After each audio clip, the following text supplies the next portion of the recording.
Last time in the Ethereal Plains, the party explored the deep depths of the water plane and encountered the water Oni known as, let me pull up in her name again, Memento.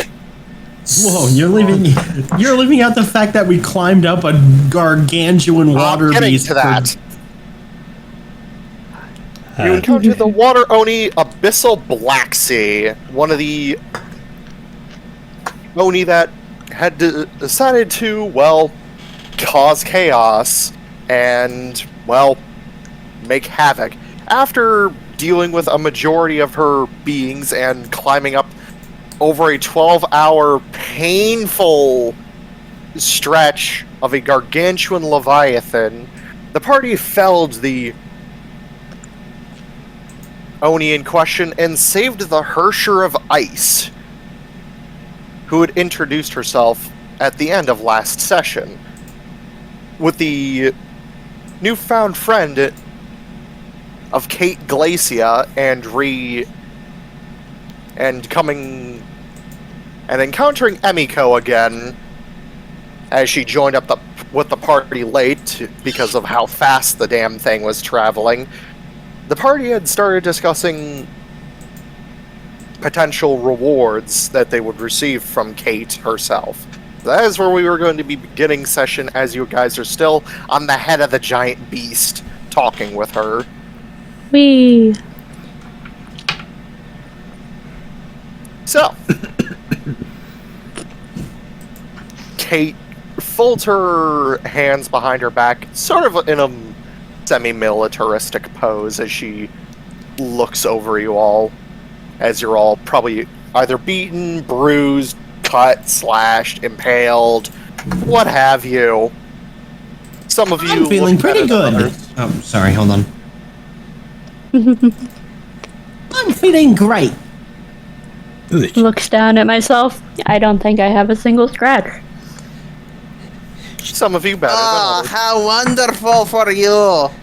Took out her knife. She cut me all over. Karma. Gungir. Yes, Galahad. Galahad gives Gungir a hug. I'm being touched. The sword is so cool and perfect! Oh my gosh! Yeah, damn straight. I know how to sword a sword. No kidding! I feel so much more powerful when I'm wielding it. I also really like my rapier, thank you. And she just dragged Emiko. I'm not going to repeat what just popped into my head, so you're all welcome. Thank you for sharing. Hey, does anybody know how to steer this thing? Because we're still going really fast. Oh, by the way, when you guys got to the head of this thing, the Oni did stop the creature. It just kind of just let you guys just chill on its head as you guys fought. Are we friends now? I kneel down and pat the ground. Which is maybe it's something like we proved our worth to it by defeating its former master. You see Kate just shake her head. It knows a proper master where it sees one. Granted, the Oni no longer has control over it. I doubt it will consider any of you its master. No offense. I'm sure Fredrick would love to command it. He likes all kinds of animals. Oh, really? Holds up. Loves Loves most kinds of animals. Laughs and dominate monster. Oh, I wouldn't The recommend. giant eel says, "Fuck you." As Fall is laughing, I never said I casted it. As Fall is laughing, Gungir's hand comes from off the side of the screen and quickly pours his healing potion down his throat. Oh, is anyone still hurt? I'm gonna roll 9. If you need D8. healing, I can heal you all. That She offers. Kate is Oh, offering to excellent. heal you all, if need be. Fall, heal 34 damage. Do you play the Yeah, I know. Pokemon Center theme when you do it? Dun dun dun dun dun. No, please, I can't go back into the ball. How low are you still, Fall? On a scale of 1 to 107, I'd say I'm about a 53. Okay, well, Kate is going to You're raise fine. her hand and cast heal on you. Okay, so I'm just back to full HP. I forgot to remove my 189 temp HP from when I was in whale. That's fine, you got one shot out of it anyways. I know. I like the idea that I like the idea that he was just still a whale. Like he just turned back into a whale because he was like, yeah, this is easier. You watch her turn and look out over the horizon and see the glow of the coral citadel in the far-off distance. And she just lowers her hand down to the creature that you are all standing on and just pats it, just without saying a word. And this thing just starts swimming towards the glow. Alright, we can head back to the city, we can recuperate, we can plan our next attack action. Oh no, This he's thing's rolling a swimming save. slow. Actually, I get 3 of those I know, every 6 but we're- seconds. But keep in mind how small we are and how slow it is compared to, and keep in mind how fast slow is to us. It's keeping a very slow pace. When this thing wasn't controlled by the Oni, when this thing isn't controlled by the Oni, it moves at a snail's pace. It's just like a reef back, essentially. It's bigger. Basically, take the size of like 83 school buses parked back to back, and that's the length of this thing. I'm exaggerating. I'm imagining like a Reaper from Mass Effect, except an actual sea creature.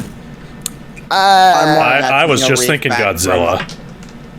Yeah, basically take the length of Godzilla from King of the Monsters when swimming and like triple it. And that's this thing's length. Even curled, it still would probably make up a Godzilla. Maybe more. It's a big sea monster.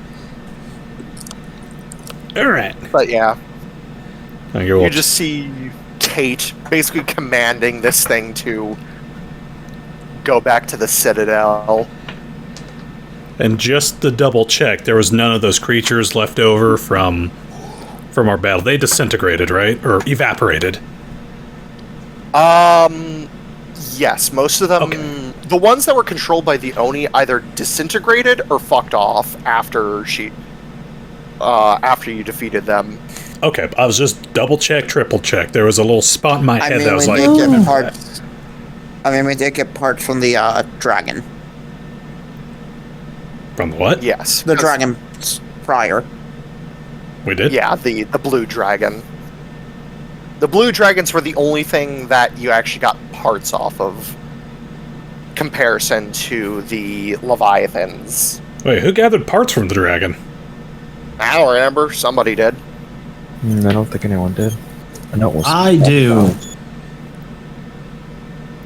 I don't know if anybody did. If nobody did, then nobody got anything. And to be fair, that's God I knows think how I many worked on miles some. in the other direction. And this thing's going in a straight line. Whoops. So, yeah. Okay, then we'll just wait till we get back to the city. Okay. After about 30 minutes of riding this creature, it arrives. It basically just circles around the city because of how fucking long it is. And she basically just pats it again on the head, and it just stops. Alright, this is our stop. Alright. Gungir will look back at the crew. So that just leaves us with some recuperating time and what the hell we need to do to get to our next destination. That's actually something that I was going to bring up, since I had thought about it. Abyssal, she mentioned that with the power of the Leviathan, the Great Leviathan, the one that represents the water plane, not this one, points down at the one you're all still standing on briefly as you're all descending down to the city. Because again, it's too big to fit in the city, so you just float down on the edge of the city again. Essentially what she had mentioned while I was still trapped in that giant glass quick bottle. question. I'm continuing, so I'm ignoring you for 5 seconds. Essentially what she had told me is that with the Great Leviathan's powers, that she could transport any of her soldiers to the other planes. So I'm assuming we could do the same by sending you to another plane of existence. Plus, I could probably do that myself, considering I've also plane traveled quite a bit. Considering I'm from the Frost Rime, primarily.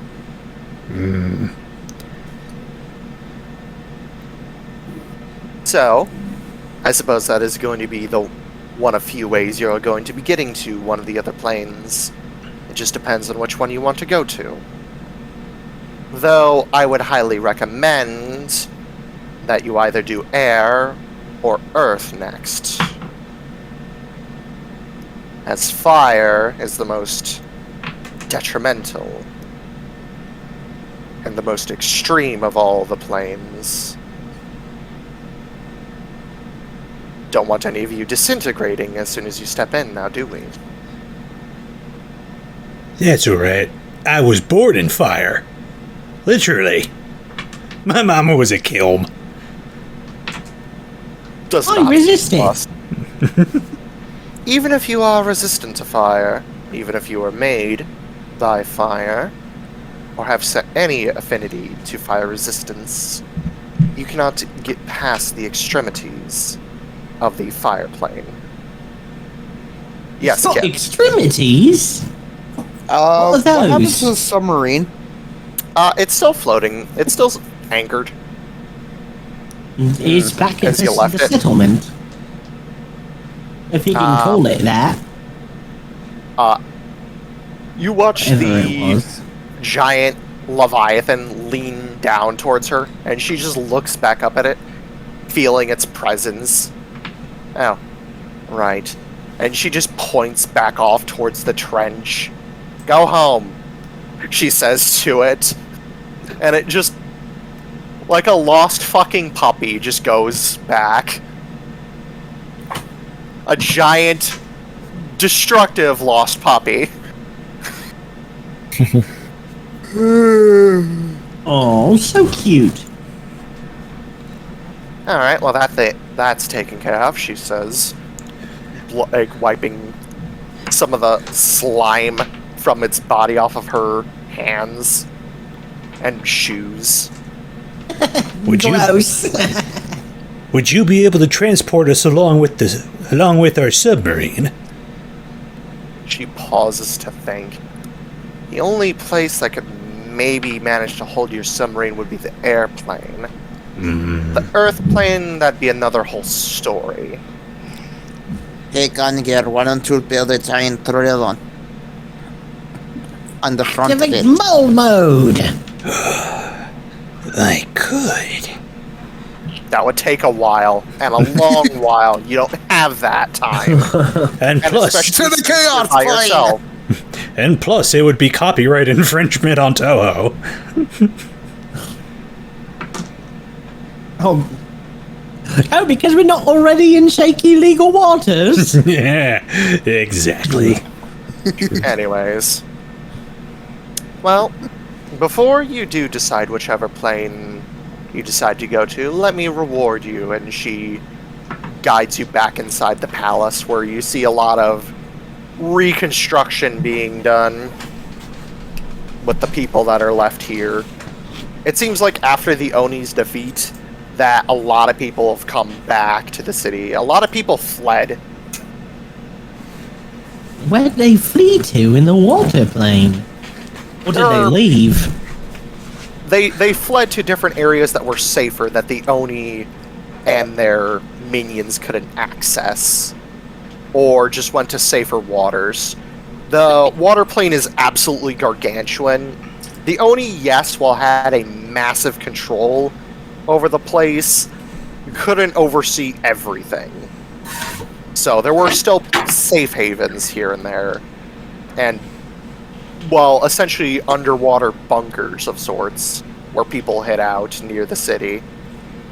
And that's where they've been hiding out. There's still a population here, but definitely it's gonna take some work to get this place restored to its former glory.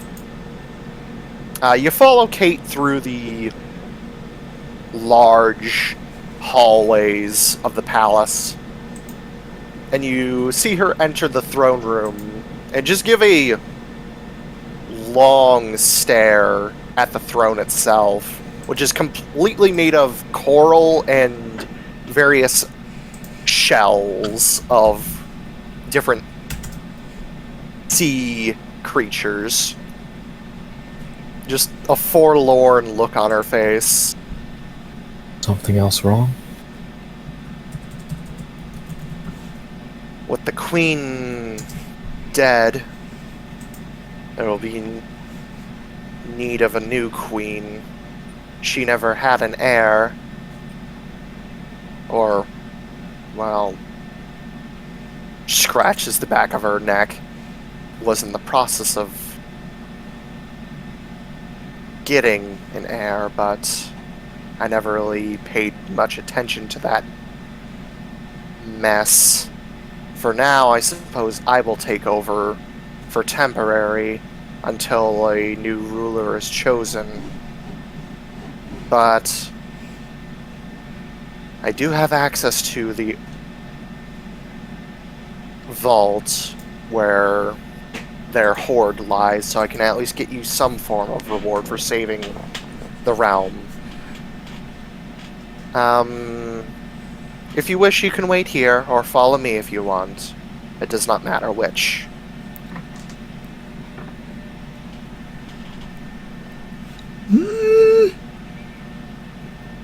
Gungir is gonna stay behind. Gungir will stay behind with Sardon.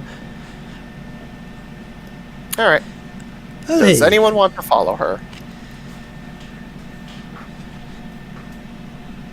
Wait, where's she going again? She, to reiterate, she is going to the vault that, basically, the vault that holds their treasure. What the fuck did I miss? Oh, yeah! You want to go see... Anyone else want to go see the vault and all the treasure? I'll come along. Okay. I guess Fall will come along. Also, what did I miss? Why is there battle music? This is not battle music. This is just background. You know, this is my just generic music whenever you're not in combat, or just random cave music, or what have you. No, this is dark music. This is the one you always play for combat. We've used it for combat, yes. I have not used this one for combat. I've used different ones for combat. But, anyways, you keep moving. So that would be Galahad, Asemar, and Fall. Shiny things! I guess. Okay. Gungir's gonna Ravak. gonna stay behind. He has something he wants to do. Okay. Let me just double check something real quick. Give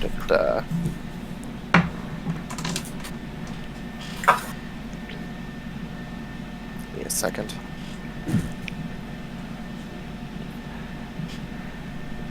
Okay, see you in a bit, Gungir. Let me know what you find. I'm just gonna Stretch. Keep an eye on him, Ravak. Tom, do you want to go with them or do you want to stay behind? Because Kamui and Emiko are going to stay with you all. Stay with Gungir and Ravak never takes accepts gifts anyway. Okay, perfect. I have a song. Kamui? If that's okay. I'm sorry, what? I said I have a song, if that's okay. Sure. Don't stop! Don't move me inside of Kamui. No!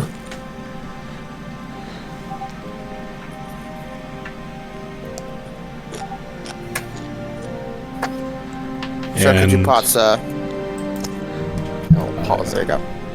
This is nice. I will leave. I'll have Gungir's hand up for just when you're ready. Oh, it's back to my normal icon. No, go back to Gungir.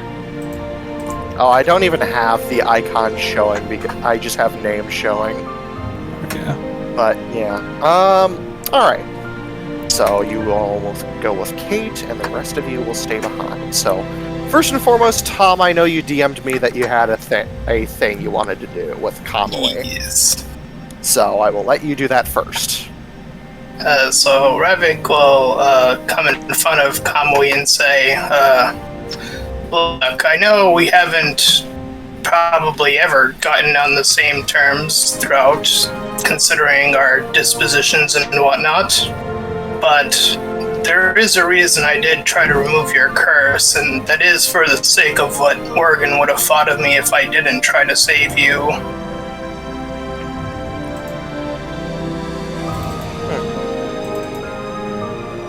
She just gives you a knowing nod. She probably would have hit you upside the head, or gave you a stern talking to, knowing her. Yes, and with that being said, since you still hold the mark, I would suggest that you'd be not as, I suppose, careless as to charge in the later, what is the word I'm looking for? Battles. Battles, or, areas. I will consider it. Actually, roll persuasion check, real quick. I'll have her roll insight. Where's my character sheet? You said persuasion. Yes, sir. Roll with advantage, by the way. Yeah! 20! Alright. Oh, versus the natural one. Nice. Feast and famine. Well, either way, even if I didn't say with advantage, it would have been a natural 20 either way, but hey, that's nice. You see her give you a firm nod. I will definitely consider it. Thank you for your concern. With a lot of my internals still out of whack and me not being able to heal by certain means, I will definitely have to be more careful, especially if me and Emiko are going to get married later. Probably after all this Oni shit is over. He kind of raises an eyebrow at that. Oh, really? You two? Of course. And she just pets Emiko, who's like she's just sitting on like some of the people brought you some very odd furniture to sit on. It's mostly made of coral and seashells. One of them is just sitting on a crab. Yeah, it's she's just sitting on one of the chairs and Emiko's on her lap because of how short Emiko is. You should be really lucky that you didn't mention this in front of Kaiko. He would have freaked out. Shrugs. Oh my goodness. As if I would be concerned about your brother and his odd expositions of love making.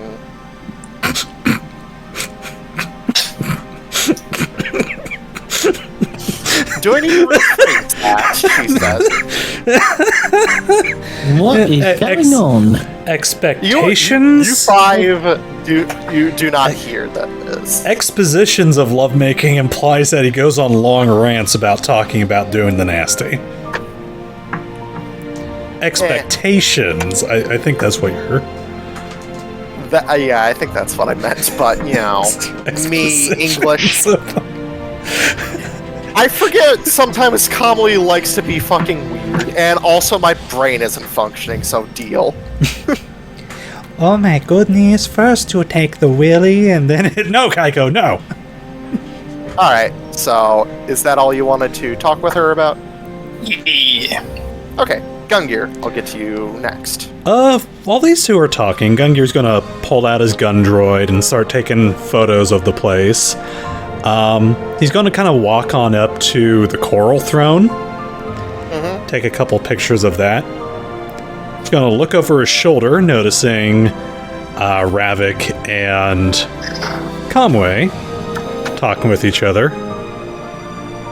And then he's gonna jump onto the throne, sit down, and take a selfie.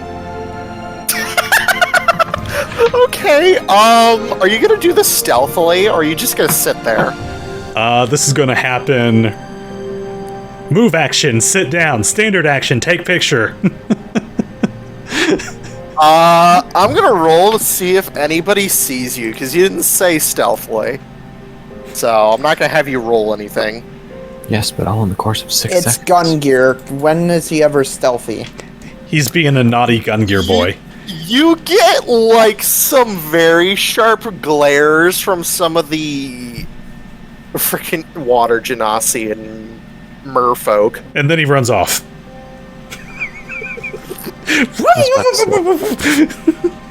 We just Alright. avenged their people against the water Oni, so I think a selfie is appreciated, you know? Alright, so that's your group. 1 out of 4 achievements completed. You all follow Kate down a corridor that slowly spirals downwards. You're expecting stairs, but because it's water, everything's like a smooth decline, as if it was like naturally carved out in a way. I was about to say, if it was smooth, Fall was gonna start sliding down it. It's a very gradual slope. It is not like steep.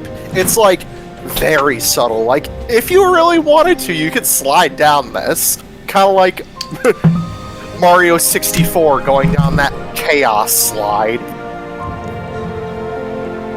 Fuck it, Fall's gonna do it. Okay. Whee! And there you go. I just imagine Nice. it's such a subtle incline. He's just like really slowly sliding down with like. No, Noise. it actually looks kind of fun.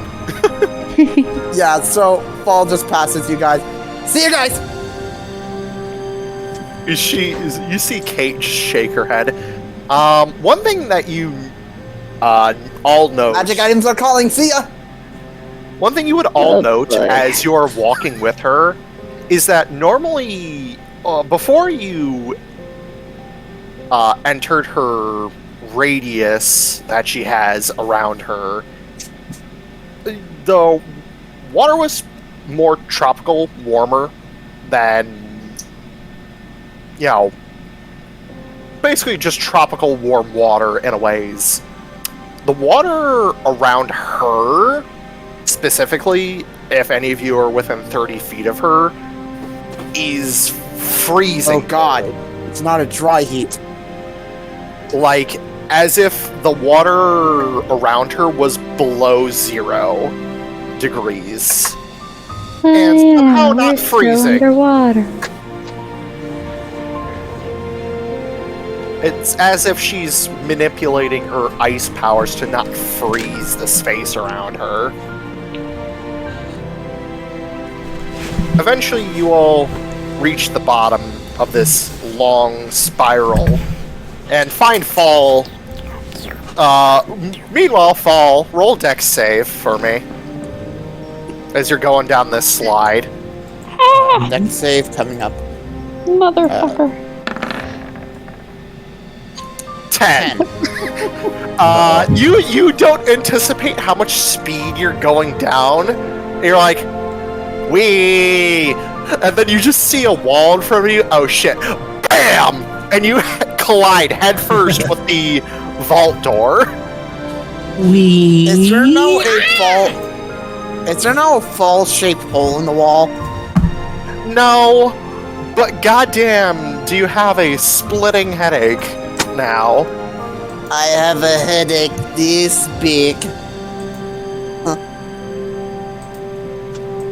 You took 17 points of bludgeoning damage from that door. The rest of you all catch up and see just fall with his face against the door. Fall, we know Wow, you you want beat magic us items, there. but control yourself. What? I did not hear what you said. You cut Like out a you little. said, Fall, we know you like magic items, but control yourself. Yeah, I think he just looked like it looked like it was pretty fun. Kate just reaches her hand out, grabs the back of your cloak, and just yanks you out of the wall. Roll a con save for me as she touches you. This is not for anything bad. This is just... Luckily, I have abilities. con favored. Or proficient. 16. Okay, you match. You are not Wow, that inflicted 20 on the other side. You are not inflicted with hypothermia. You said that it wasn't bad! No, but it's because she touched you without her gloves on. By the way, do we still have levels of exhaustion? Yes. Yes, you do. Okay. Luckily, saves are not ability checks. Correct. You just watch her place her hand on the door after she yanks you away from it and basically just like leaves you behind her as you like take like a 5-foot step back. As she opens I'm the staying close enough to the door where it won't hurt me, but I'm getting a close look at this room. It opens inward towards the room itself, not towards you guys, so you don't have to worry about getting smacked in the face again. She pushes open the doors after unlocking the door with this very beautiful coral key that she pulls out of her pocket of her jacket, and you just see a treasure trove before you of different materials that they've collected. It looks like it's mostly... One thing that you've noticed that hasn't really been prominent in the water plane is that there's literally little to no metal. But in here, there's a lot of gold and silver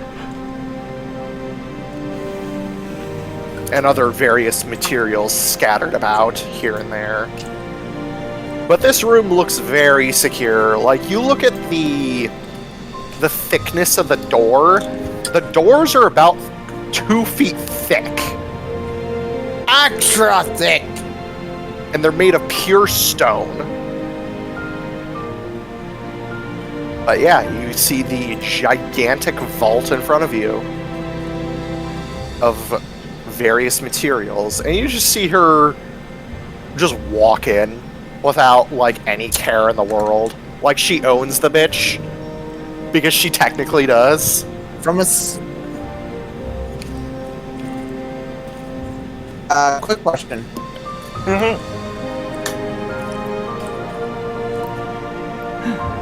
From a scale of 1 to on catnip, how many magic items do I see? Do you have Detect Magic up? Because otherwise you would not know what's magic and what's not. I do not. Then you have no idea what's magic and what's not. I don't think I even have detect magic, to be fair. Eh. Either way, you can't tell what's magic and what's not because everything's just a mess in here. It doesn't look like anything's like kept orderly at all in this vault. It just it's just a treasure trove, a literal hoard. And you watch her just go about the place, just grabbing random things like out of the piles, like not even grabbing gold or whatnot. If anyone would like, they may roll an Are we investigation stopped check. from going inside? No, you're not stopped. You are. She just turns back to you all. You may come in if you wish. If you see anything that you want, I may consider that as a part of your reward.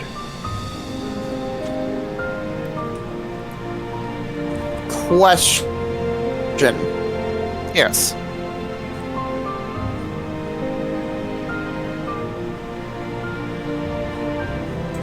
Instead of rolling investigation, can I substitute for Arcana?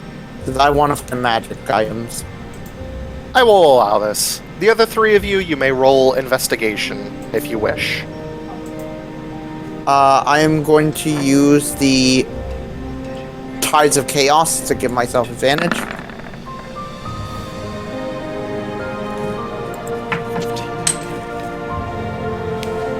Remember, you all still have exhaustion. So you will be taking... so 11 for me. Yeah, so... Asemar, you would have an 18. Gipsy. Yes. And you may roll as well. Nice Right. roll, I Cat. need a character sheet. Meow. Is there anything that reminds me of my old sword? Yes. I will get to you in a moment. I will need to see Gypsy's roll first. Yeah. 24. Remember, with disadvantage because of exhaustion. But with advantage because I have advantage on everything. I would remember, you don't have that up anymore. It's been over 8 hours. Oh, okay. You don't have Let me see. I forget whatever spell that was. As I said, the 12-hour trek to get up that thing was... Yeah. Okay, I'm going to use guidance on myself, and so I'll roll the second investigation. Yep. Oh, well, first one's better. Lol. And then add a 3, so 27. Lol. Alright, so we'll go give from me a least we'll go from greatest to least then, in that order, if you're not ready, Fall. I was actually going to do something really quick. I just need to make sure about this, because I'm not sure if I can use this on myself. Either way, Where I'm going to is start with Galahad, because he got the highest roll. You go through... You basically take your time and swim about the place, looking at all the different stuff that you could potentially have as a reward. It doesn't seem like she's really limiting on you at what you can take. It's just how much you can take is what she's limiting you on, because you do know that the city is in disrepair and that there will be probably a large sum of money that will need to be spent in order to repair everything. Like, as massive as this vault is, probably a good chunk of it of its gold contents will be probably used for repair work overall, once the planes are all liberated from the Oni, of course. So, you swim about for about, I'd say about a few minutes here and there, and you come across this very unique... Let's see, how would I describe this item? Actually, let me double check if it's one of my weapons.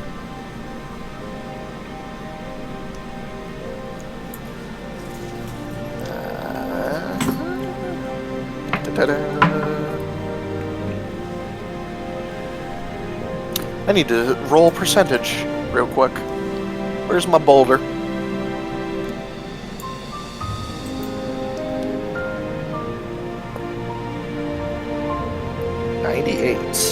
All right.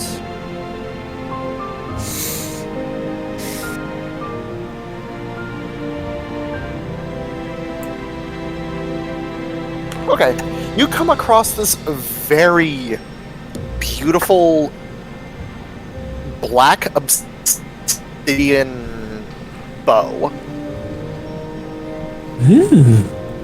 that has golden inlay patterns all across the bow itself. It's gorgeous.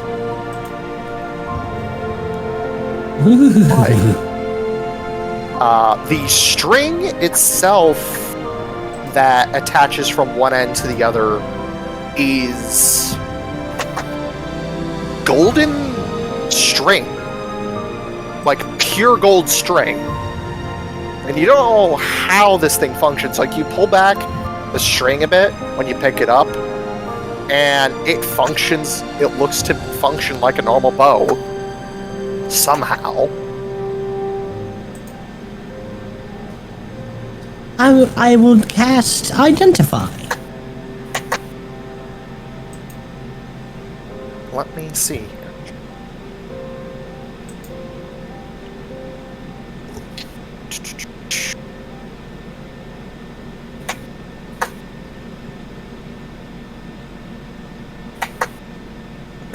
Okay, you identify Obsidian Ember. This magical bow has a +3 to hit and to damage.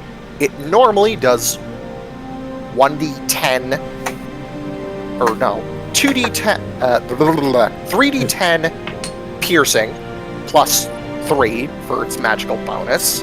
2 or plus 3? Dex, 3. And it also does 2d10 fire damage.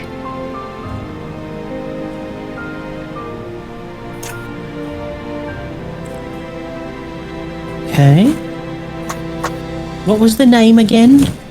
Obsidian's Ember. I can type that out for you. Obsidian's Ember. 3d10 +3, and then 2d10 fire. Correctamundo. Fancy. Anything about the golden... anything else about it? Or is it just this... the golden thread is just enchanted to work? The golden thread is actually enchanted golden thread. That seems to be how this weapon got its magical nature. Otherwise, it is just a very beautiful bow.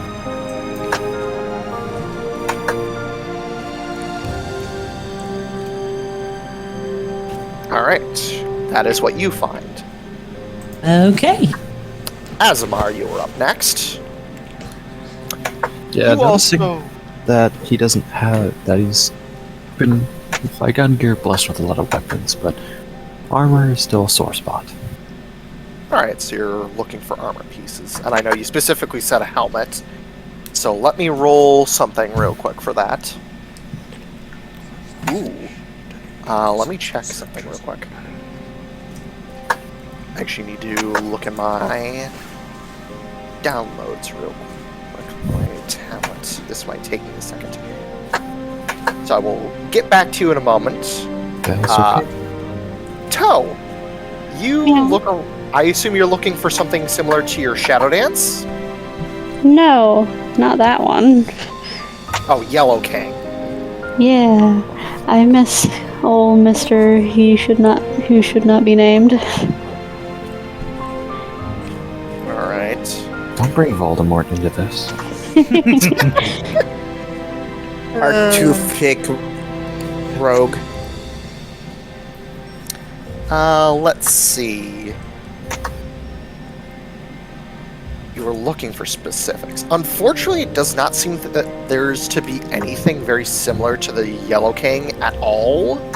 The closest thing that you do find is this, what looks to be rapier made out of coral.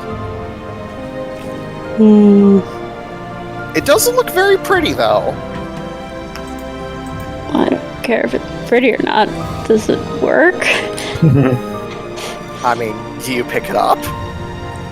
Sure. You pick it up, you do a couple test stabs with it. It seems, comparison to the other rapiers that you have, it seems a lot lighter and a lot more easier to use in comparison than the other rapiers that you're used to. I mean, you're still underwater, but it seems to have a deft sort of agileness to it, as it were. As if swinging with this thing feels like you could just do more with it. This, roll an Arcana check for me, if you want. I can try.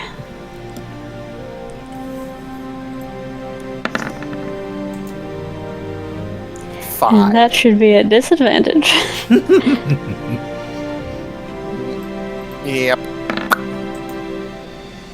Well, it was 5. almost a 4.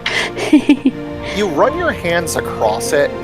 There are some like semi-precious gems that are inlaid with the blade and the hilt itself.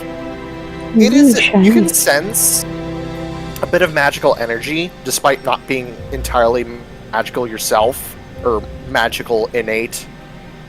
But you can sense some magical energy, you just can't figure out what. Fair enough. So, that's what you get. Let's see. Asemar, after looking about basically the entire room over the next... Because it takes a while for each of you to find your respective items. Galahad, you found yours very early. The toe, you find yours actually about 10 minutes later than Galahad. And Asemar, it takes you the longest to find your item, respectfully, because of how big this room is. You find this very unique but ornate sort of... Let's see, what material is this made out of? Let me check real quick. Let's see. Well, first I need to see if it's metallic or not, so I'm going to make a roll for that. Okay. Non-metallic. Let's see what material it's made out of. Ooh, okay. You find a helmet completely made of quartz. It's a heavy stone, alright. But when you go to pick it up, it weighs nothing. Yes, you're underwater, but you know quartz has a very much big density back where you come from.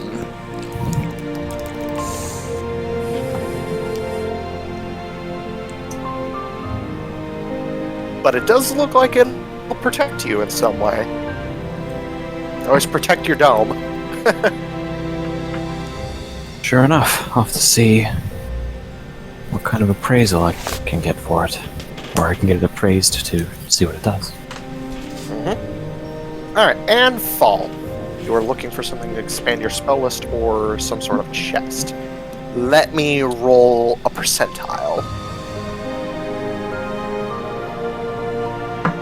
I would also like to see if I can find other chests along if I find some chests. Let me see, because I rolled a percentile 50-50 to see what you would got. I'm gonna see how many of specifics you're gonna get or find. Okay, find 3 chests scattered about the room that are on the surface level. I'll just put them in my bag of holding for now. Oh, they're massive. They will not fit. Really? Yeah. Like these things are gigantic. How heavy are these 3 chests? You'll look at it and you're like, I don't even think I can telekinesis that thing. Hold on, wait. You're saying I can't telekinesis it. Give me a second. Basically, it'd be more... Because I'm factoring both the weight of the chest and what's in it. It can lift any object up to 1,000 pounds. Well, you're factoring just the chest by itself, not what's in it. And all these chests are closed.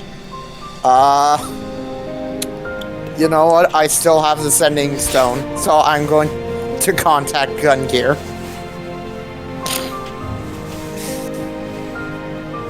Okay. Hey, Gungir, you there? I need Zardon.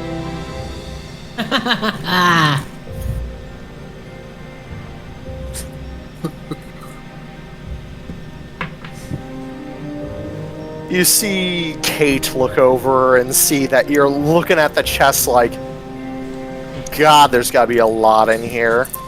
If you want what's in there, I can open it for you, but you can... No. It's fine. I have a way to open these chests. I have the key right here, she says, pulling out a key ring, just swirling it around her finger. I sigh because I pulled out my golden skeleton key that I had since the beginning of this fucking campaign and haven't been able to use it. Well, if you want to use it, go for it. She could just relock it if she needs to. Fucking Just to spite you. I've been trying to get rid of this goddamn key. Then fucking use it. I'm not gonna use it. She can just open it. She just puts away the keys back in her pocket. Oh my god. Actually, she just goes over to one of the other chests you're not at. She just pops it open and just starts rummaging through it. Can I try to drag this chest to the other chest? Or one of these chests to the other chest? No. The over 1,000 pound chest? What's your strength, bro? These things' size is like of a huge creature, I would 3x3. Okay. Question. I still have Mordor on me. It's just a gold that I have to give him, correct? Any material, and it will transform it into a skeleton key. Okay, so first I'll use one skeleton. First, I'll use one skeleton key on this one. Okay. And then I will make a copper skeleton key. Okay. And use it on the second chest. And then I will look inside what are in both chests, since she is rummaging through one of them. It's a lot of random crap. Like, you just see like lots of treasure, and you're like, oh god, this would take me forever to go through. Like, it's filled to the brim. Your assumption of, like, yeah, I definitely cannot. Okay, give me telekinesis this thing. Okay, hold on, give me a second. Let me see what the range of this is. How far are the others from me? I'd say Galahad's probably near the door. Toe's probably like, probably a full 30 feet away, and Asemar's like on the other side of the room. In comparison to the other chests, they're about a 60-foot distance away from each other. I point.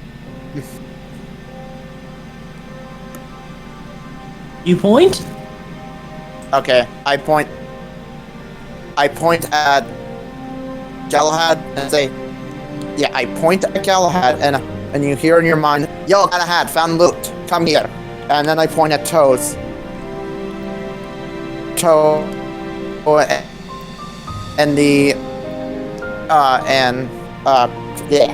I wanted to say Hurt for a second. I meant Asemar and tell them the same thing. Ah! Something in my head.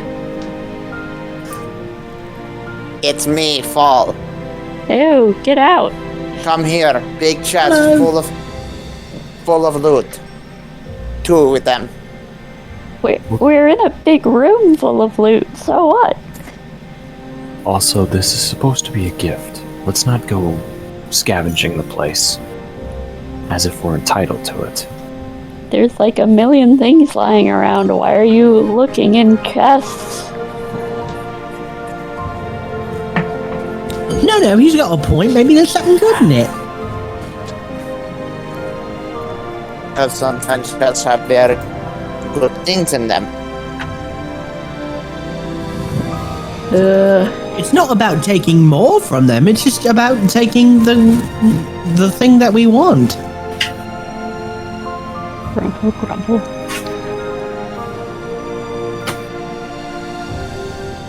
Wouldn't it be better if the gift that they give us is something we can make use of? One of these chests. We don't know what's in these chests. I know, so let's find out. Okay. Don't know why I'm going over there unless you need me to unlock it. I unlocked it. I need help carrying it. It's too heavy for my telekinesis Carrying spell. it? What is it? Open it up. Yeah. Forget about that. No way. Also, on a scale of 1 to 20, I'm like a 7. I might be like a -1. Fall is going. And if Paul's Toe's a going to -1, I'm sigh. definitely a Oh. -2. Open his bag of holding and just is going to scoop a shit ton of stuff into it. Whoa. Why are you taking all their shit? Roll me a sleight of hand if you're gonna just take shit. What the fuck, man? They said that we couldn't. They said that there was no limit. No, they did say there was a limit. Yeah. Like, you can take anything you want, but you can't take a bunch of shit. Okay, fine. Find one won't good do thing, that, man. They were quite specific to us. I didn't hear that. I said that earlier.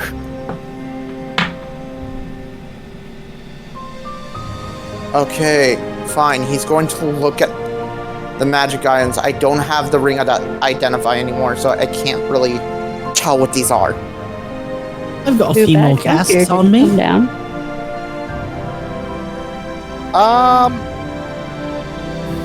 If you guys want, because she is offering, if you don't find anything now, she says that you can come back later after you guys have rested, and she will allow you to look once more if you don't want what you've grabbed already. Fall will at least ask if he can bring one of the chests up to possibly see like what some of these items are. Persuasion? Galahad. Persuasion. Galahad will actually ask Fall and Toe if either of them are interested in this fantastical bow. I mean, I I could already use have it. a pretty good bow. I found this sort of neat rapier, Persuasion, 10. not perception. but the bow does that's look perception. marginally cooler. It is very. 23. You notice it's very fancy. And this rapier is sort of not really my aesthetic. It's all corally, not really a water Also very guy. colorful. By the way, that coral rapier. I don't know, it just doesn't really scream assassin. I think the Assyrian bow would be better. Well, I think, honestly, your assassin days are kind of behind you, aren't they? I mean, I'm still good at Wow, are killing you people. calling them obsolete? Oh, but you don't have to. I mean, you don't. You're still gonna do it for money. I mean, I do it for you guys for money. I thought you did it like because we're friends, or because it's the good thing to do, or something. Assassinate is a good thing to do, of course. I mean, yeah, but like sort of coincidentally, I'm sort of still doing it for money because you guys give me money. And I'm good at it. And it's what I trained for my whole life. I don't know what I am if I'm not an assassin. Suddenly having an existential crisis in a vault. Be an adventurer? So what does my 23 get me? She will allow one of the chests to be brought up. Yeah, I'll Sweet. take the bow. I already have a bunch of rapiers, and the bow I have is kind of shitty. He'll wait to see if anybody comes down to help him carry the fucking heavy chest. Hold on, Fo. But I'll help you in a second. Before you go over and help him, you see, after you get your answer, Fall, Kate walks over to you, are you in tow form or are you in Flynn form? I'm talking like a parent, aren't I? Fair enough. Walks over to you and Galahad and just gives you like puts a hand on your shoulder. She's put her gloves on now, so you don't have to worry about rolling the con save.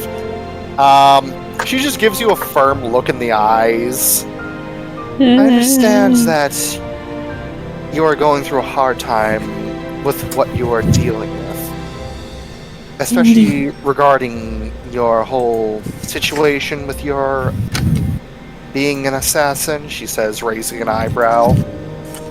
I mean, Maybe a former Do assassin, you? if I'm convincing. You don't need to worry about lying around her. She can tell that you're being...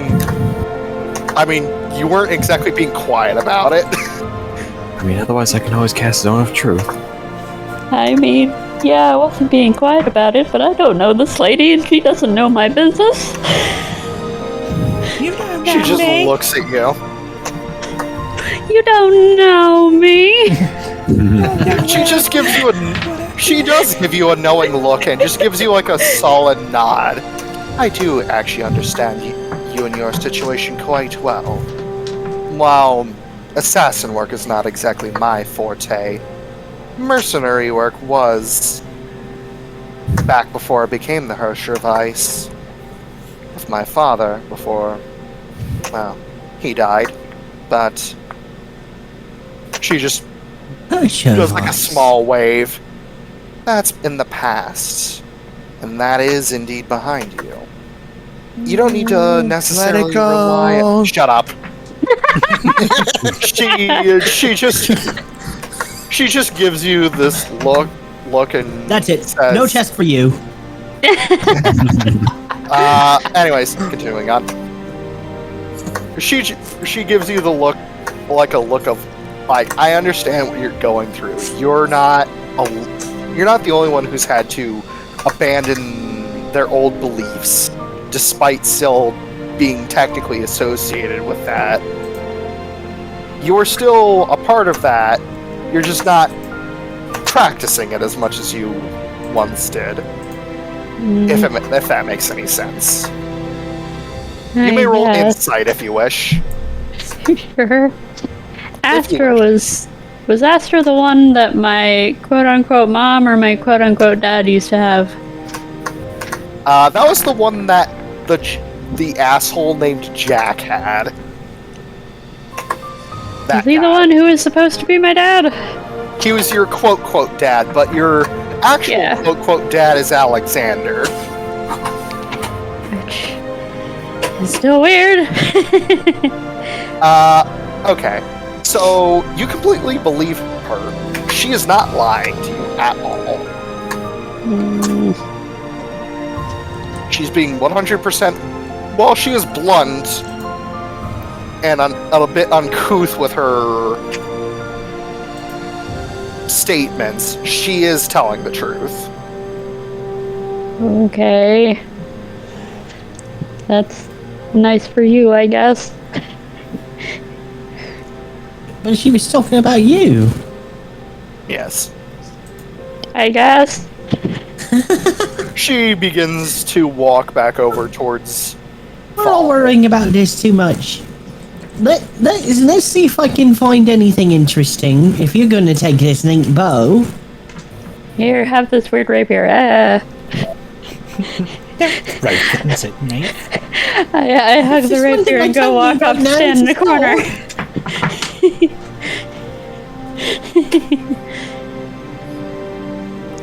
Alright. So you hand Galahad the rapier, and he hands you the edgy-looking bow. Yeah, with a golden thread. It is a very beautiful bow, Toe. It's like, God, am I allowed to hold this thing? Really? Anyways. Kate walks back over to you, Fall. You need help with that thing? Yes. Alright. She just rolls her eyes and just waves her hand. And you just watch this colossal ice golem form out of fucking nowhere.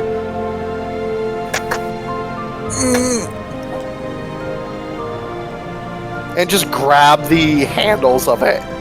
And just pick it up. Venom, you know while you're not making this easy. And the golem just picks up the chest like it's nothing.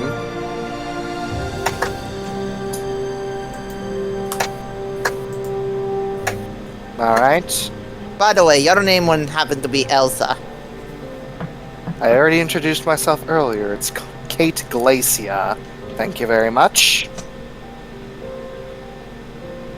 Harsher of Ice. And looks around, technical queen of the water plane. Mm-hmm.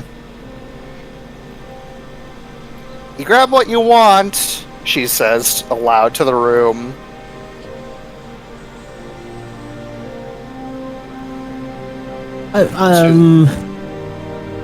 Galahad, you may make another roll if you so wish. I'm gonna look around for a fancy shield. Okay. I will roll something.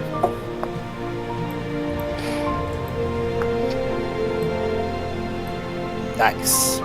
11. Moderate, but it's alright. 12. You look around. You don't really find many shields down here. The closest thing you find to a shield is literally like a giant shell of a giant crab that has like basically the arm piece of where you like slat it on your arm as like a shield.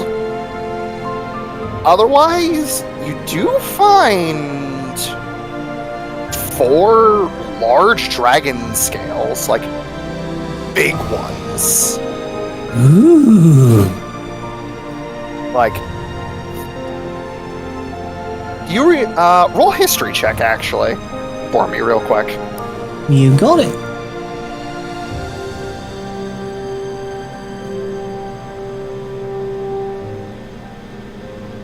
$14 either way, not bad.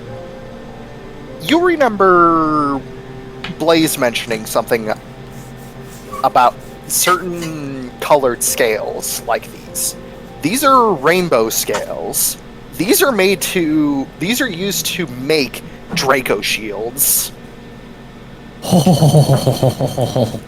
And you specifically remember Kamui mentioning that it takes 4 of these things to make one shield. One Draco shield. you've attained the materials to make a Draco shield. Mark that down, mark that down! So 4 rainbow scales to make a Draco shield. And that is your loot. There, I rolled percentiles and I rolled high. You're welcome. Excellent. It wasn't the best, but dear God, that's great. I think if I rolled higher, I might have just found a Draco shield. Draco shield was 1 higher, and then there was 1 higher beyond that. I rolled an 18 on my d20. I'll never know. Alright. With that, you all come to the ground floor of the throne room, where you have your loot. The golem places the giant chest down on the ground, and you see Kate hold up a single finger to you, her pointer finger. 1 item,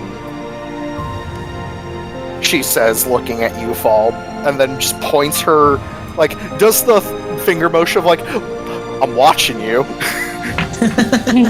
Question. Yes. 1 item for me or for the rest of my team?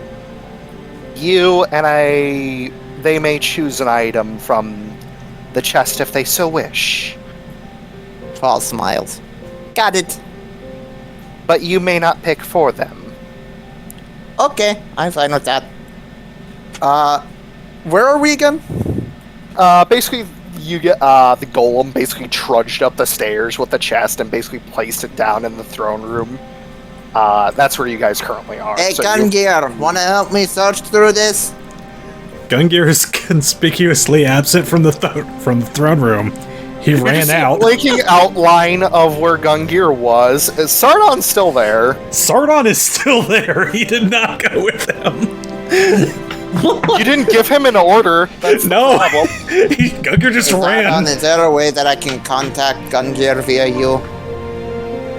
Sardon just stares down at you unblinkingly. Oh, you get us a beep. The moment you even approach him, he T-poses to assert his dominance. So for you, I would like to wild magic search the T-pose.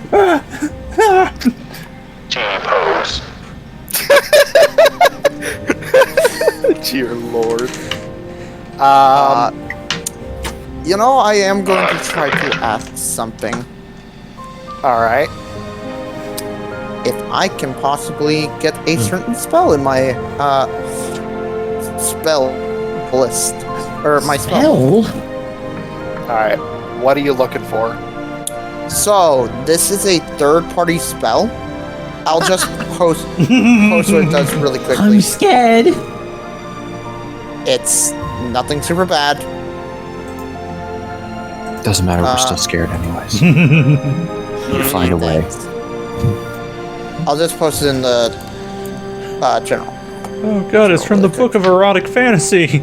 You monster! You monster. I'm just shaking my head. Starfall. Spontaneous Fall.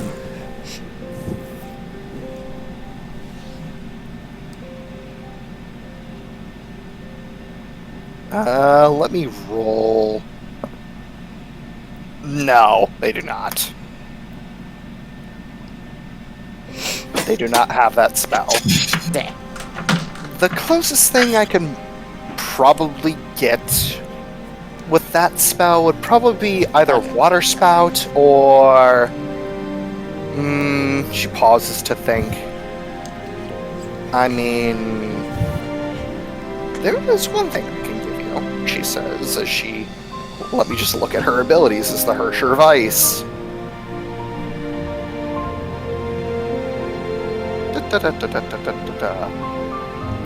If you wish, I can actually enchant... Fall has a lot of explosive-based spells, which is probably not going to be good in somewhere like the Realm of Earth.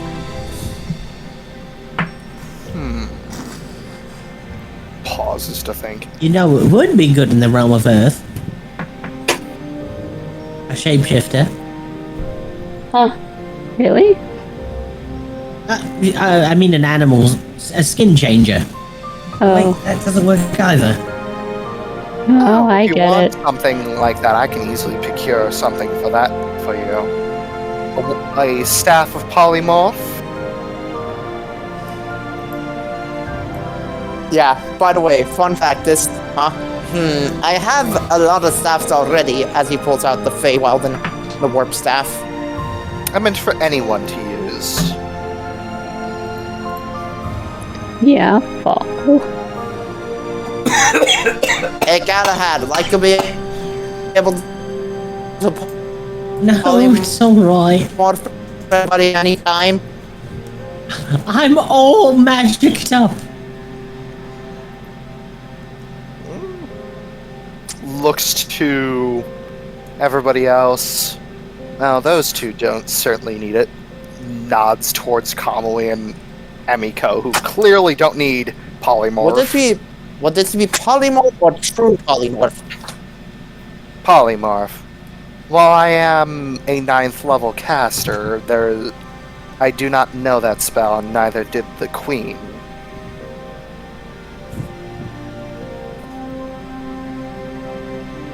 Damn, there goes my idea of turning someone into an adult dragon. Though if anyone wishes to, I remember I can actually enchant some things. If anyone wants, I can actually enchant your weapon with my specific abilities as the Hersher Vice. Does it have to be a weapon? In some cases, it can be ammunition or a weapon. Bob will actually bring out something. Can it be a magic item? What? Pauses to think. I could certainly damn well try. I haven't tried that before. He brings out the circlet of blasting. Purses lips with a shot. She just puts her hands on it. She basically takes off her... If you hand it off to her, she just basically takes off one of her gloves, puts it on her hand, and you just watch her eyes get this blue aura that flows out them. Her eyes turn completely with like this blue aura, and the space just gets colder around you. Let's see. Well, I'm kind of over next to Toe, and I lean over and whisper to Toe, "Not as cool as Liar." Yeah. Aw. I can give this thing one of two of my unique abilities. I can either give it my specific affliction, hypothermia, or I can give you an icy aura. Let's do the icy aura. Very well. Ooh, air conditioning. That'll be handy in the plane of fire. It will be a lesser version of what I can do, but it will be... I'd imagine it essentially works like Cone Cold, in a way. Let's see, Icy Aura. Specifically hers, because it will be halved of what she can do. Essentially, you activate this as an action. Any creature that you designate, allies specifically, within your 40-foot radius sphere centered on yourself, are immune to the effects. However, any enemies within that space must make a DC Constitution save of 8 plus your proficiency modifier plus your spellcaster modifier, or become inflicted with hypothermia. Any creature caught in this radius that fails or is designated as an enemy takes 66 cold damage a turn while within the radius. This can only be halved by cold resistance. However, because she specifically said it's a lesser version, it'll be reduced to 20-foot radius, not affected with hypothermia, but take the cold damage. That's pretty good. This would lessen the effects of the fire plane, not completely nullify them. So she turns it into the circlet thing. Now, before she does say this to you. This will completely replace the spell within the item. I am perfectly fine with that. Very well. And you watch the gem inlay of the circlet goes from red to blue. There you are. He will take the circlet and actually give it towards Galahad. Huh? Oh. You can keep it for yourself, or take it for Say no someone more, say no special. more. Say nothing. There is one other thing I could potentially do. I can actually enchant any of your items to give you cold resistance, but since you're heading to the other elemental planes, that may not be so helpful. Still, it couldn't hurt. You're welcome, Gipsy. This is a part of her Frozen Wrath ability. Okay, if any of you are curious, I will explain the effects of hypothermia, if you wish. Because it is a unique affliction in this game. Actually, I'll explain this as her. If anyone is curious on what my affliction of hypothermia does, it is very similar to what you actually have in the material plane, but on the more extreme scale. When afflicted with my hypothermia, which lasts 1 minute, you take cold damage quite rapidly. Essentially, when you are inflicted with hypothermia, you rapidly lose HP every single couple seconds or so until the effect ends. You cannot be healed magically for 1 hour, however, scrolls and potions will still work on you.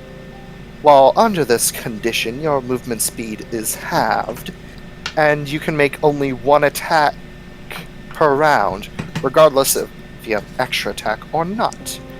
This can only be bypassed by the Quicken spell, Haste, and only be cured by lesser or greater restoration. Fall raises a hand. Yes. What is HP? What is a round? And what the hell are you talking about? She was speaking in Zelda terms with it. It turns a different color, and we all just acknowledge that we're not breaking the fourth wall. Don't worry about that. That's just something I do. She says, just casually.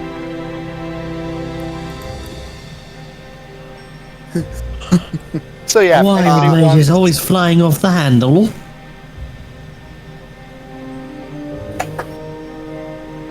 Shrugs. So I guess Fall will continue looking at like the match or the items in the chest. Okay. Ravak, do you want anything from the chest because you are a part of this group? Ravak just looks at her and just like gestures to himself like, I don't think anything's gonna be useful to me down here. I don't know, I found this cool bow. What She about paused. Knuckles? And she actually goes over to the chest that you're digging through, Fall, and just like reaches in. What's this? Dating for Kobolds 101.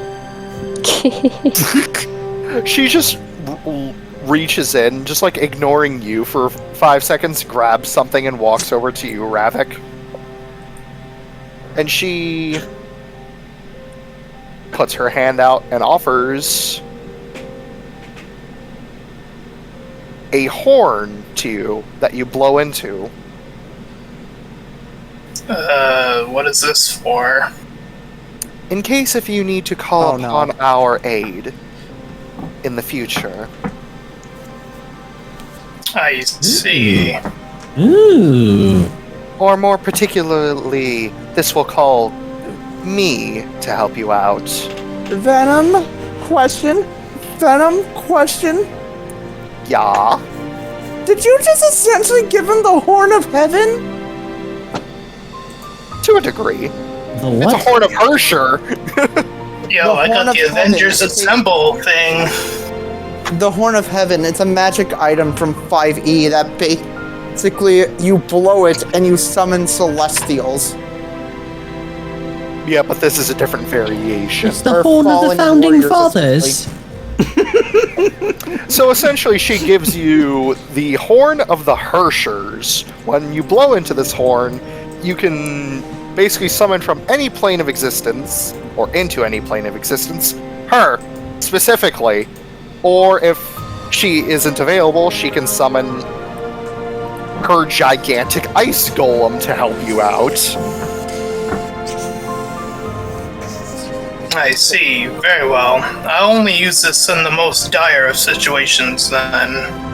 This As long thing- as it doesn't summon a laughing sponge, I'm happy. That magical item recharges once per day, and only has one use per day, so use it sparingly. Even that's pretty generous. It is one of the more powerful magic items that I have created since my time here training. I would like to do one last thing. Of course. Going to use my Sending Stone again and contact Gungir. Okay. Telling him, Gungir, there are chests here. Need your help identifying items. How are you calling him? Sending Stone. Oh. Hold on. Where are you at right now? You're not in the throne room. Throne room. Oh, shit. Ah, dude, Just sneak. get here. I'm not sure if they like me. I took a picture while on the throne. I think you'll be fine. And not the throne you're thinking about. I mean the queen throne. Who are you talking to? I'm talking to Gungir. Tell him I said hi. What do I call the item again? It is the Horn of the Hersher. Gungir, just get here and Tell him. says This. Tell him I hi. said hi. That's how Hersher is spelled. Gungir will try to sneak into the palace his way back. You just walk. 12. Okay, let me flavor this. You know that sneaky scene where Kronk basically takes Cusco out of the castle? You're doing that in reverse. Where you're going into the castle instead. And Yes, I am not Gungir. I imagine you just have like a monocle and like a fake mustache. No. He doesn't have a full Colonel, mustache. I'm trying to sneak into the he took palace, two- but I'm He dummy took 2 thick. pieces of seaweed and And put the it clap on of my clay on ass his face cheeks like in is the alerting the guards. You waltz in, and you just see her. You see the one of the guards that spotted you just be like, give you like the motion of like I'm watching you before like going like back at attention. The moment she And does that, Gungir runs to fall. Hey, Gungir, I say with a crown on my head and holding a sword. Dude, I'm not gonna sit on throne. Alright, what do you need? What do you got? You just watch Kate What did he do? give a look towards the guard and just be like, it's fine. And just sits on, like, goes over to the throne and sits on it. And just, she does the Skyrim Jarl sit. Fall is going to bring out all the items and try to categorize them. It's a mess. Again, much like the throne room, these chests are even more of a disorganized mess if that were possible. Yeah, he's just laying them on the ground and trying to organize them into piles. Actually, while you're organized this, roll a history check real quick. Gungir or fall? Wish I had Either of you, or both of you. You're both welcome to such a Gungir, what is your history? Nat 20. I was about to say I would assist him if his thing was higher, but well, apparently mine is higher. Either way, Gungir, you look at the chest, and you're like, wow, this thing's a very fine mahogany chest. This thing was used by pirates at some point. Yeah, this is pirate's booty. Which explains the disorganization a lot. It seems, I want to look. Obviously I want not to look obsessive for- compulsive pirates. I one want to thing do two. you assume while looking at this chest is that you assume that you've heard stories of while in port of ships being trapped in the water plane as sea tails, as you know, when your ship was actually being built. Funny enough, that pirate crews would occasionally stop in port, not doing any illegal business, but doing what they normally do, just doing pit stops, whatnot. That they would tell tall tales of being stuck in the water plane and how they would have to trade off their treasure to the Queen for safe passage back to the material plane. So you can assume this is a part of that treasure. Alright. You stole from pirates? Essentially, this is the gist of the story. Essentially, pirates got stuck in the water plane somehow, and actually, because he rolled an at 20, you know that with your dad being such a unique person and being able to make his shop teleport around different dimensions, that's very similar in a way. Basically, whirlpools open up into the water plane on the surface. Material plane. I'd like to look for something. Yeah. Is there a nameplate on here that possibly says that Vlad Sea Rider? Roll perception check. Or actually, no, roll investigation. Investigation.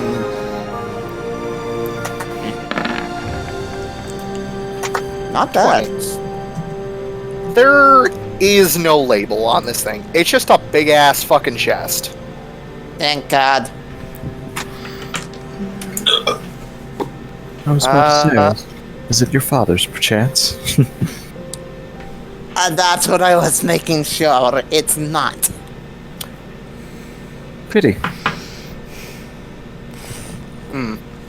Anyways.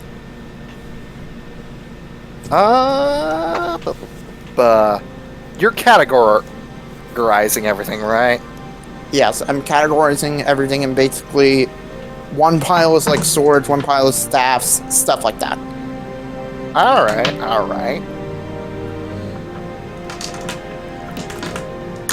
Alright, Gungir will start mass identifying. Takes 10 minutes with each item. He'll take off his hat, he'll bow down and be hello. I'm Gungir, tell me about yourself. Where you come from? He used to have the ring of identify. Gungir can just cast identify. He can do that at will. I can do 2 identifies per hour with my warlock. No, I know, slots. but I can also. Might help speed things up because there's probably dozens but and I dozens. could also possibly help her short burst. Right. I will say this. Because you have If I have the ring of identify. I will say this because you have time, and I will say that you all gain a long rest.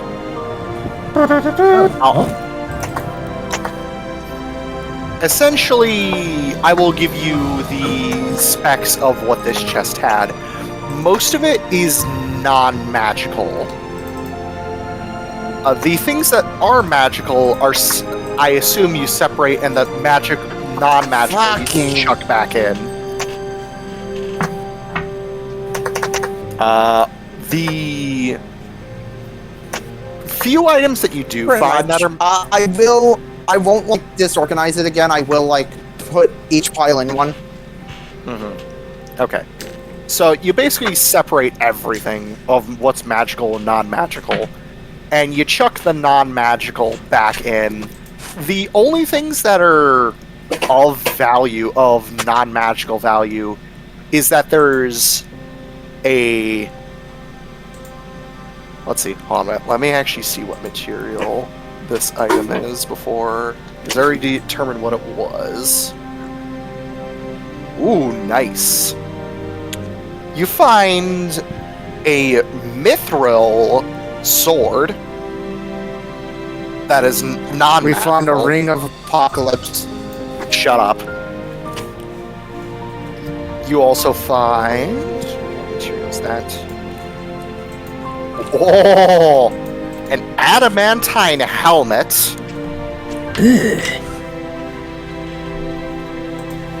Let's see. And of the You've piqued magical my crap, interest. you find... Okay. I'll keep that in mind for. Let's see. You find... Let me double check. Need to double check my notes, see what the fuck was in here.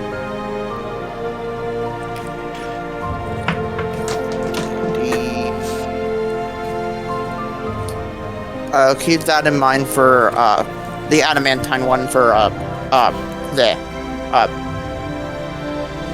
God, why can't I say his name?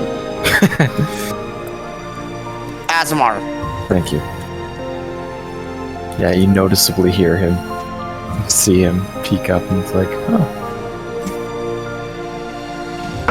You find... You want this? It's adamantine. I will certainly admit that the black sheen of adamantine suits better with more of my aesthetic rather than the light quartz. As lovely as a helmet, I'm sure it is. You find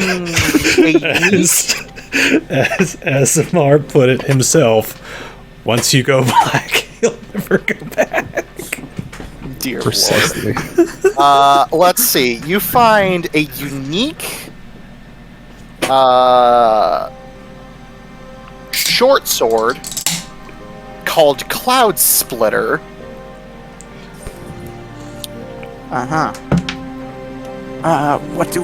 What do we identify it can do? It does 2d6 slashing damage. It has 3 charges of quote kaze. 1 charge is regained after a short rest, 3 charges after a long rest.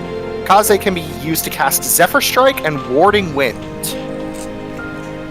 This weapon can deal sneak attacks, and the legend of this sword that is once able to do Wind Steel Strike when it has 5 Kaze charges. Okay. And you find a great sword named Storm Ruler, which is an Okachi.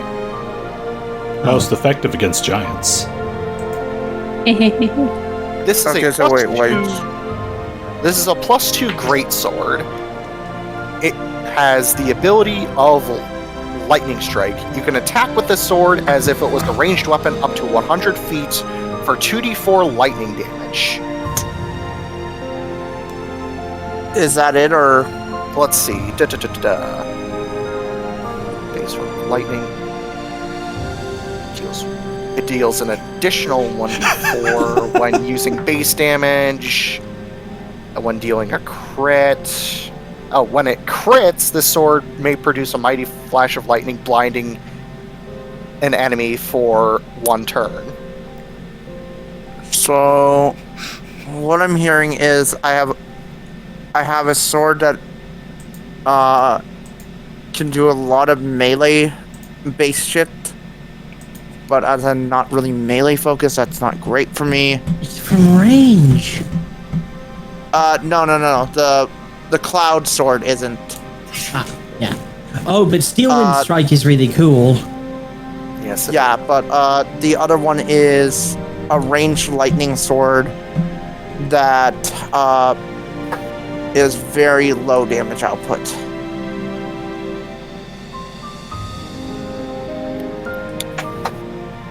Those are of the more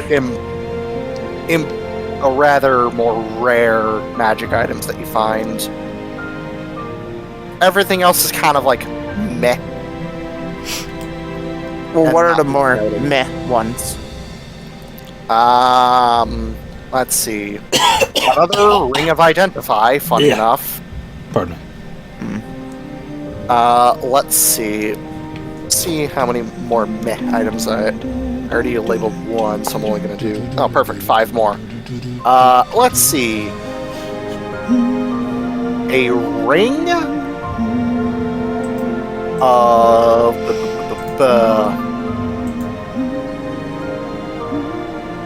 a ring of absorb elements. It has 3 charges where you can use absorb That one elements. might not be bad, honestly. Yeah, it has This 3 ring fold doesn't seems to not have that or shield. Yeah, the ring of absorb No, I elements. have shield. This ring has 3 charges. You use 1 charge per use of absorb elements as a reaction. That's not bad for the elemental planes, honestly. Let's see. That's 2 items, 3 items. There is boots of water walking. That would have been great here, but nah. Let's see. Claws of tunneling, That's really good for the earth. or rather, gauntlets of tunneling, whatever you want to call them. Basically, they're Ravak. tunneling gauntlets. Diggy diggy. Basically, Yeah. it makes you look like a sand slash. Dig, dig, dig, dig, dig, dig, dig. Basically. Diggy hole! Let's see. That's 3 magic. I am a dwarf and I'm digging a hole. You find a scroll of delayed fireball. Hey. I have one already, so.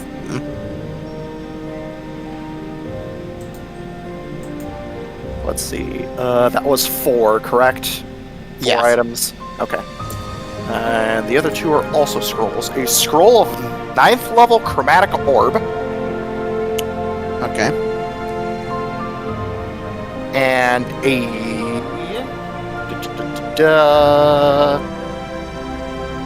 let me see.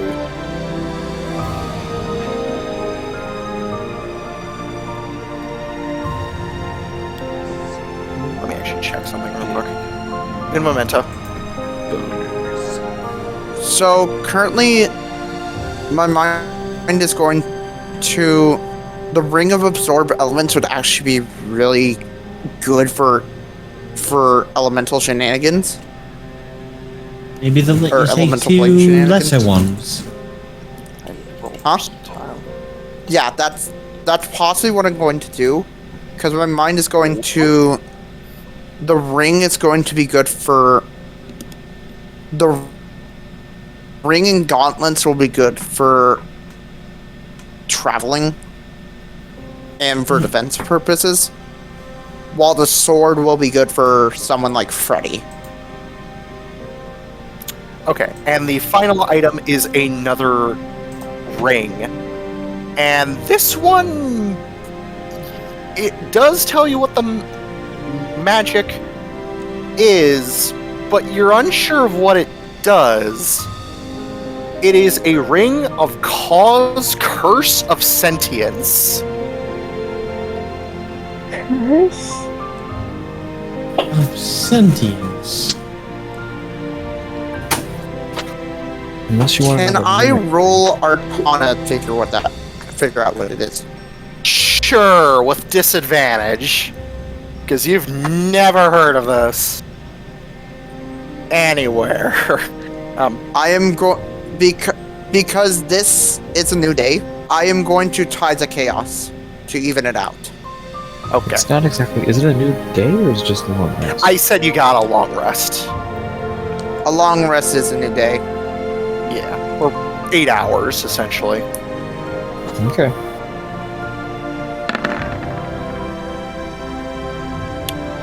Ten. 20. Shit. Well, technically, Or, if yeah, you 20. get out.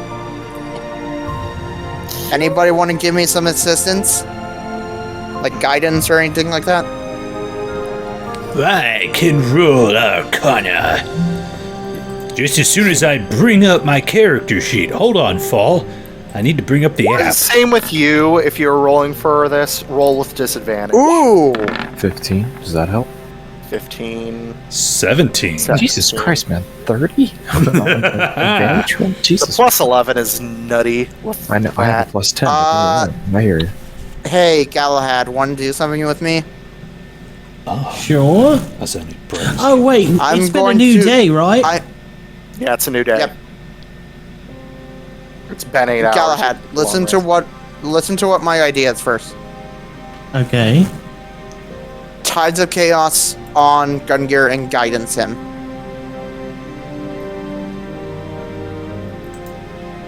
I wonder if this would work though. We'll try that second, but let me try out something that I've got.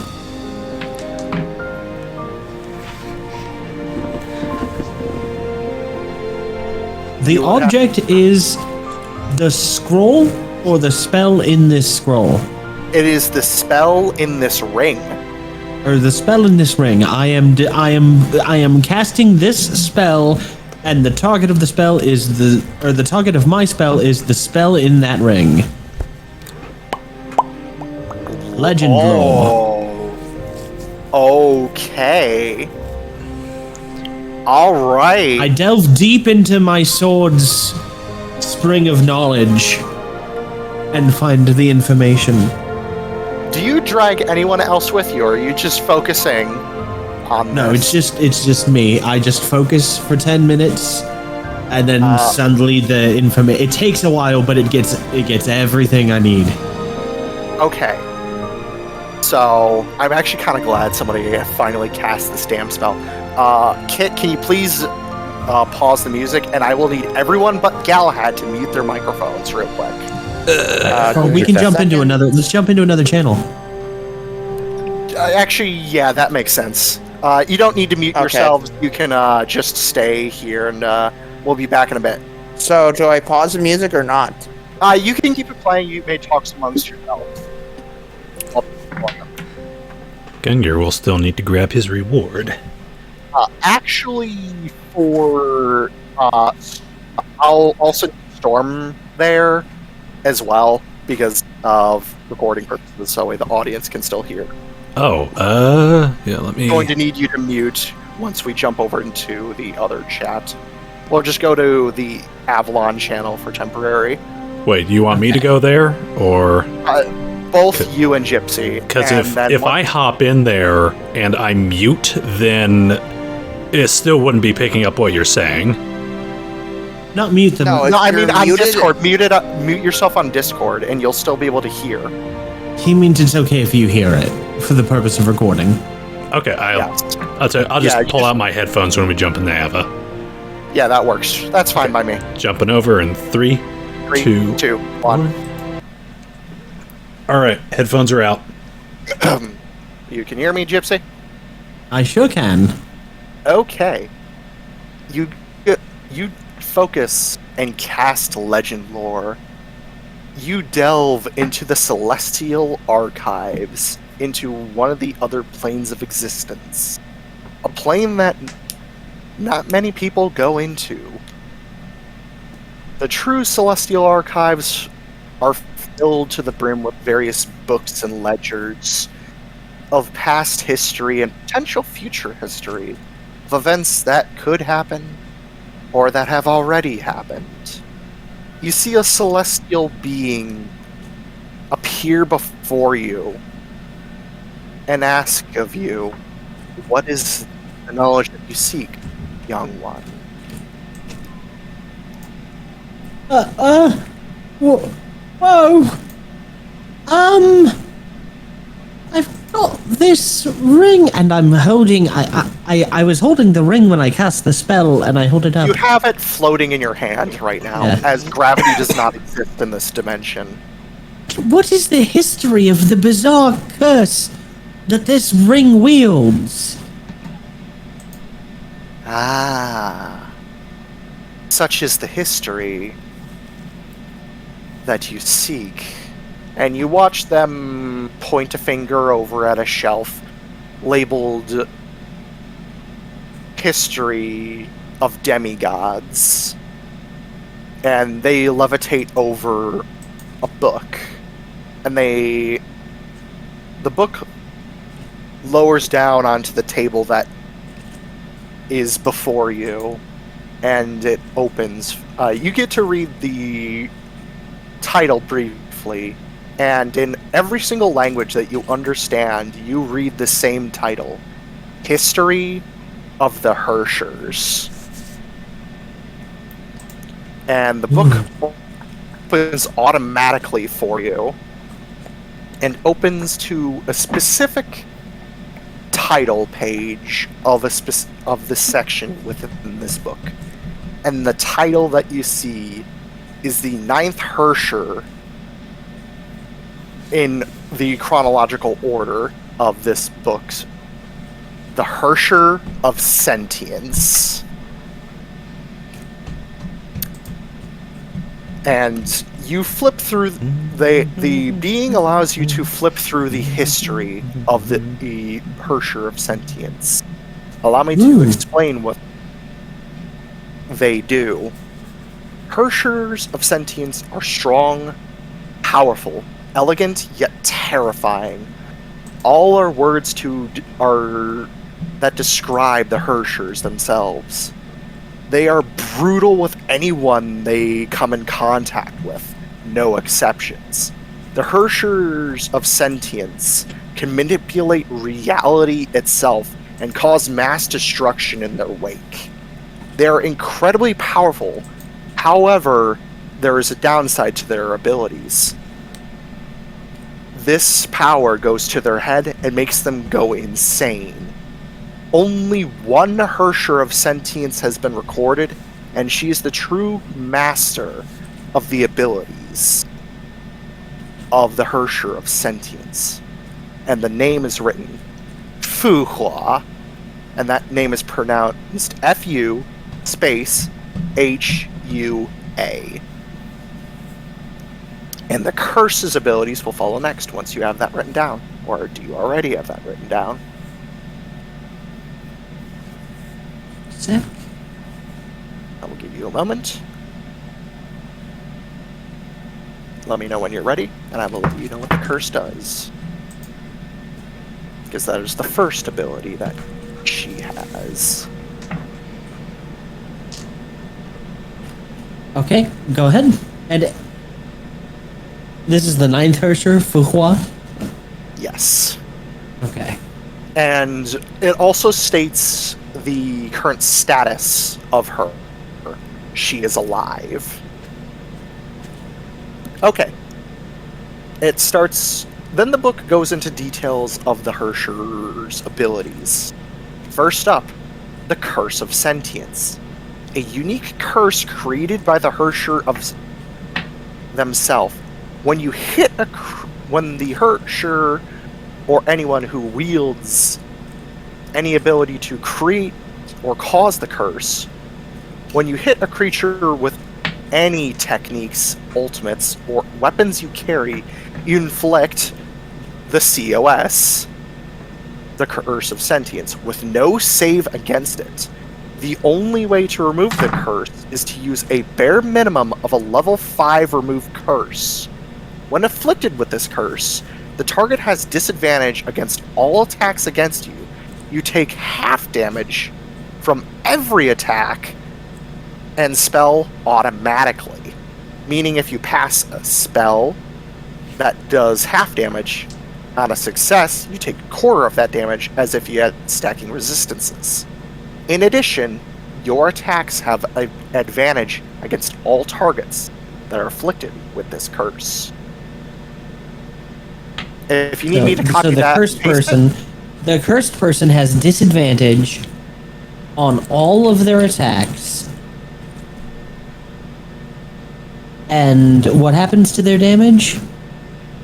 Basically, if you are the direct target, you take half damage against all damage, as if you had resistance against everything. So essentially, if you pass a save, for example, Fireball, you would take 1/4 or 3/4 less damage, meaning you would only take 1/4 of the total damage. So, like, you have resistance. You, as the bestower of the curse, have resistance against all damage the cursed person puts out, as long as it targets you. So long as it targets you, correct. And you, the person who is cursing the target, has advantage on all attacks that are afflicted with the curse. That is the primary statistics of that specific ability. And this is not a spell, this is an ability. But you only have 3 charges of this that recharge 1 charge at dawn.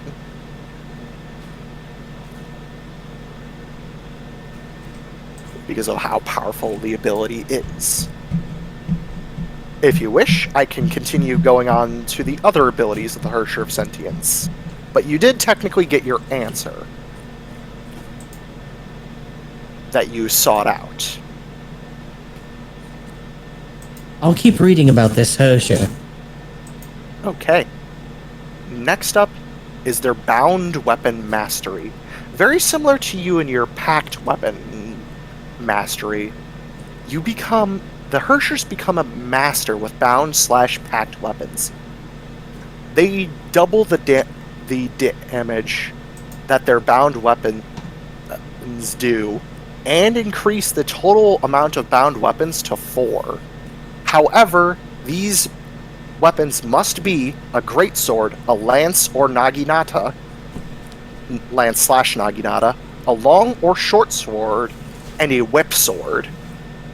Each damage of these weapons is tripled. Meaning you basically add 3 more dice to the damage. And the Hersher may also re-roll the damage equal to their proficiency bonus per long rest.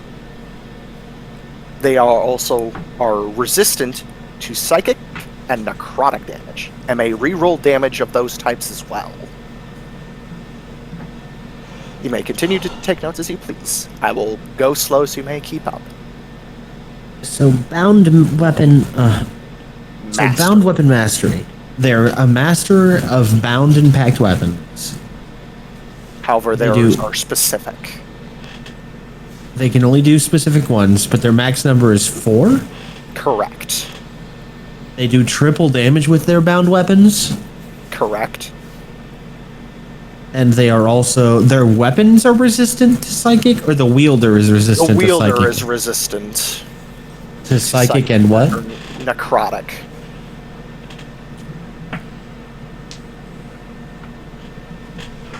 Now the next one is a wall of text. So I hope you're ready. I'm ready. Slow. Bound Weapon Ultimates. You gain accessibility. The Hershers gain accessibility to 4 ultimate techniques with each of the specific bound weapons. Each of these has a cooldown that can be used indefinitely. Each one takes 1 action to activate. In addition, all of these techniques inflict the curse. And I will go over each of the techniques in order once you are ready. Go ahead. Sword. You summon 1,000 swords and rain them down in a 30-foot radius on targets within that space. Each target must make a dex save or take 10d8 plus 8d8 psychic damage. This attack takes one full round after the activation. Basically, you activate it, the next turn you can't use it, the turn after it can be used again. And it inflicts the curse. Next up is the Lance / Naginata. You thrust an astral visage of your lance forward in a straight 100-foot line. Each creature caught in this line must make a DC strength save versus your save, or be stunned until the end of their next turn. In addition, targets must make an additional DC dex save or take damage, and half as much on the success. Next is Whip Sword. You stab your whip sword into the ground and burst magical chains from the ground in a 40-foot radius, 60-foot column centered on your 60-foot tall column centered on yourself. This attack requires all targets in range to make a DC strength save or be restrained and knocked prone. In addition, targets must make dex save or take damage, and half as much on success. And finally, Great Sword. Using this technique requires the user to combine all weapons in the, quote, sheath of your Great Sword, as the Great Sword sheath is what you use to use the Great Sword, giving you access and requires you to use all other ultimates first. You gain rapid, hard-hitting strikes for the round, giving you 3 additional attacks, and when you slash the target with this weapon, the target's in a 30-foot radius centered on the target, ignoring the Hersher must take half the damage of the first targeted with no save at all. And the target takes damage, half as much on a success. And this specific attack at this current point in time has a cooldown of 5 rounds between uses.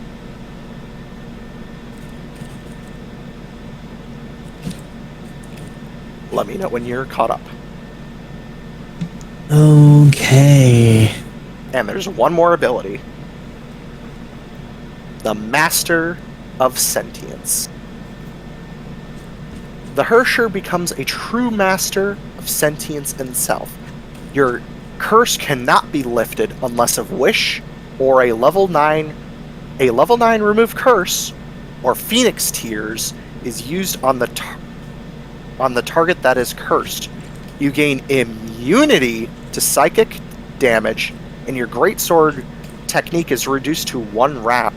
Cooldown is reduced to 1 round, and can make 3 additional attacks per round when using this technique. And your charisma and strength scores are increased by 4, bypassing the limit of 20 to 24, or bypassing your current limits of whatever they are. What were the stats? Charisma and strength from 20 to 24. And that is the Hersher of Sentience. Whoa. It's a lot of lore and a lot of shit that she And has. this person is still alive. Yep. Oh dear. I hope they're not However- evil. You do see a bit more of this. Do you actually ask about Fu Hua to the Celestial in front of you? Yes. Because you still have a few more questions that you can ask them, because you only asked to see the history. They pause. Do you wish to... They ask you after you're done making your own notes in your little notebook. Yes, of If you course. wish to have any information about the Hersher of Sentience herself. It could be important.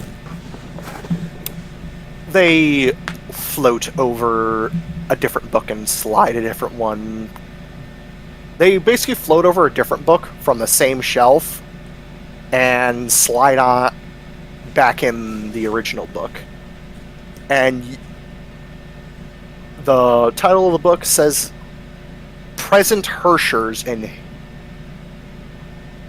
that are still alive. And you see, they open the book and they show you the index of the 20 individual Hershers. However, only 5 are currently deceased and 3 are missing. You see, specifically under the ones that are deceased, Wind, which has been crossed out. The word deceased was crossed out, and currently status is alive.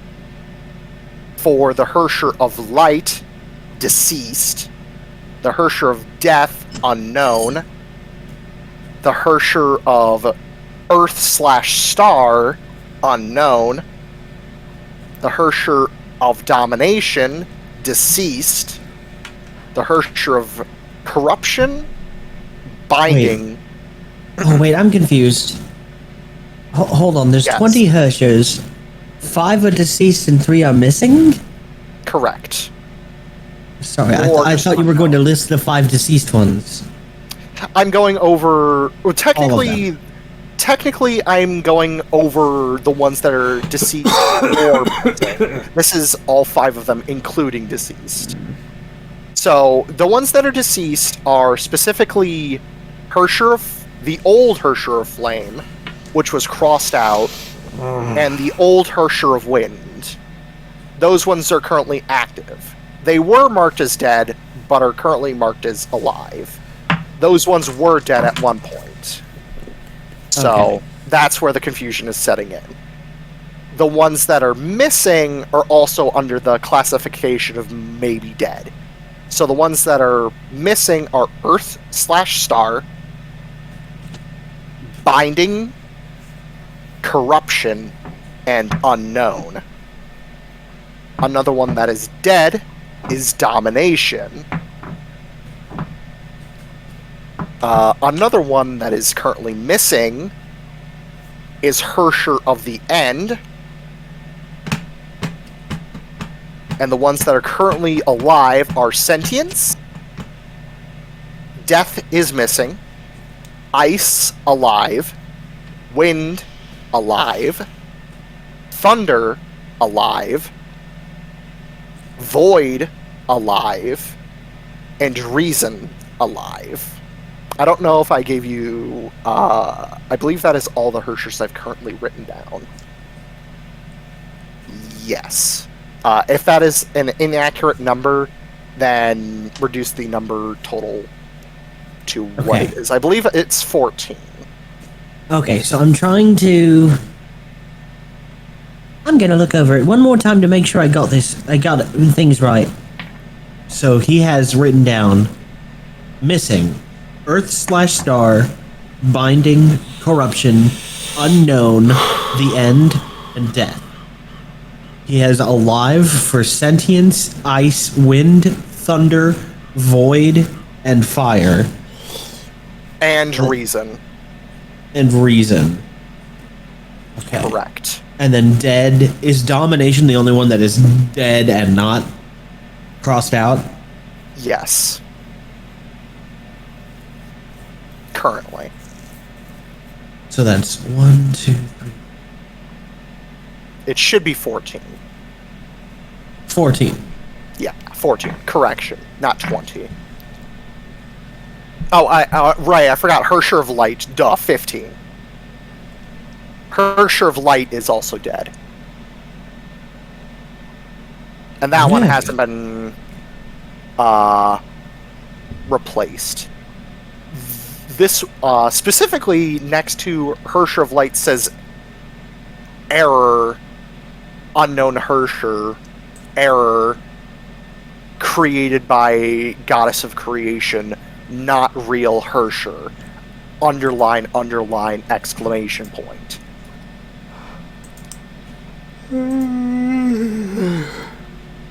Oh, I forgot one more. there should be 16.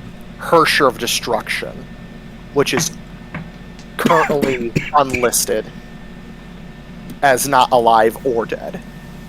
It just says unchosen, meaning it has no wielder.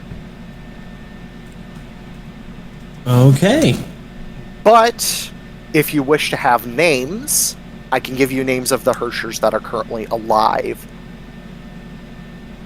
from top to bottom, if you wish.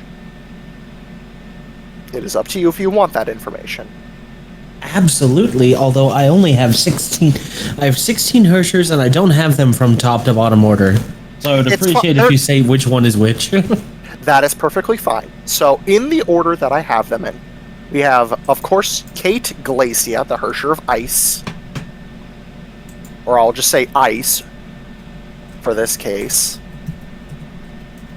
We have... Oh, fuck. I forgot one more. God damn it. There should be 17. Yeah. Forgot about the Hersher of Creation. Fuck. Forgot I added fucking... Is that Cortana?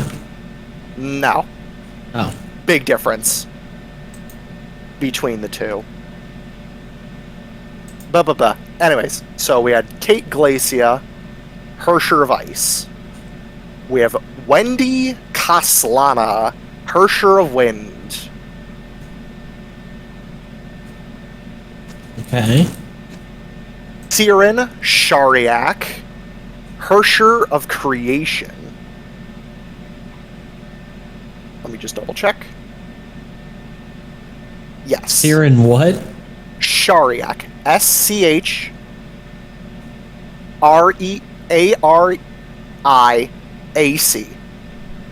If you need me to copy that, I can. Got it. Cynthia Shariak, Hersher of the End, who is one of the unknowns. I thought she's missing. Yeah. She is missing, but the name is there. Okay. You see two names written next to Hersher of Fire / Flame. One is Nina Kaslana. And the name that is written beside hers is Himiko Murata, which is spelled Murata. Okay. We have the Hersher of Death, Seal Vorlai? Hold on a minute. I'll just copy-paste her name into DMs, because I can't pronounce her last name. Control-C. Un momento. Gypsy Danger. There you are. Boop.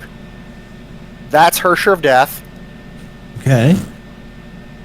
I'll just copy Hersher of Reason as well, because can't pronounce last name, but first name is Bronya. Hersher of Reason. Bronya Zachik. That's great. Wait, which one was that? Bronya, Hersher of Reason. Okay. We have Hersher of Sentience, Fu Hua, which you already have. We have Raiden May as Hersher of Thunder. And Kiana Kaslana as the Hersher of the Void. And those are the names that are currently written down. Okay. Alright. Is that all you want Did to it know? mention which one of the flames is the dead one? It specifically says next to Himiko's name, deceased. But still active as the challenging core. Okay. Okay, that's about as much information as I need to peer into and get right now. Alright. And with that, the book closes after you get your information. Is that all you seek, young one? About the Hershers? For now, it's already overwhelming. Understood. You will wake up momentarily, and we will see you when you have your next question. And they snap their fingers, and we may be dragged back. Storm! Let's just leave and he'll notice we left.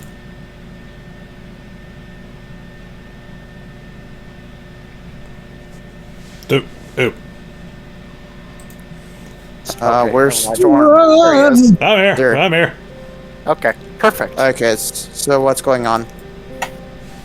You all, when Galahad reawakens from his casting of legend lore, it's like you guys were like mid conversation of whatever the hell you may have been talking about as he was in this deep trance. So we will continue there. And you see Kate look at Galahad specifically after you cast legend lore on the ring.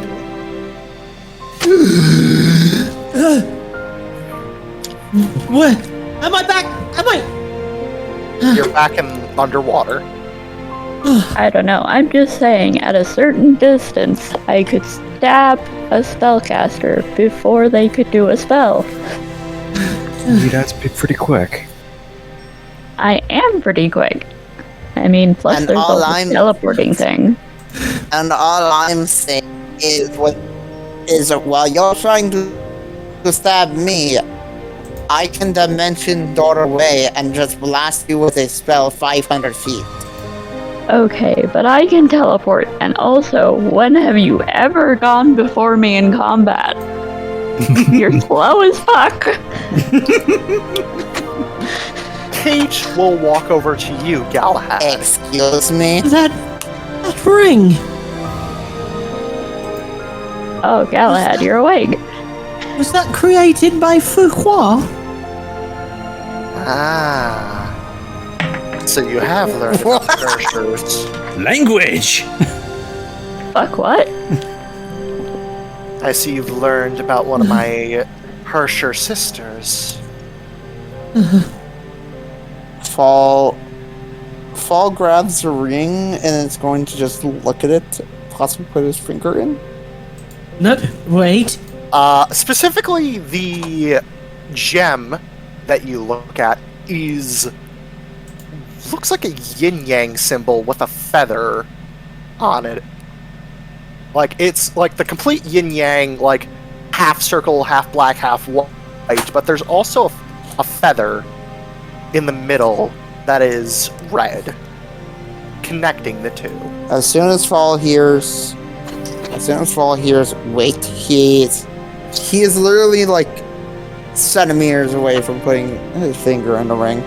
I want you to know, it's a very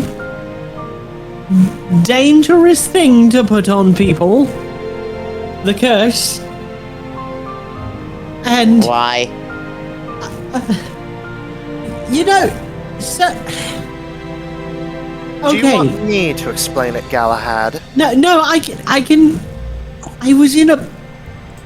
When I cast the spell, something strange happened, and I was in a place that... They told me it was the Celestial Archives. Oh, Hmm. what? They told me of the Hershers, demigods.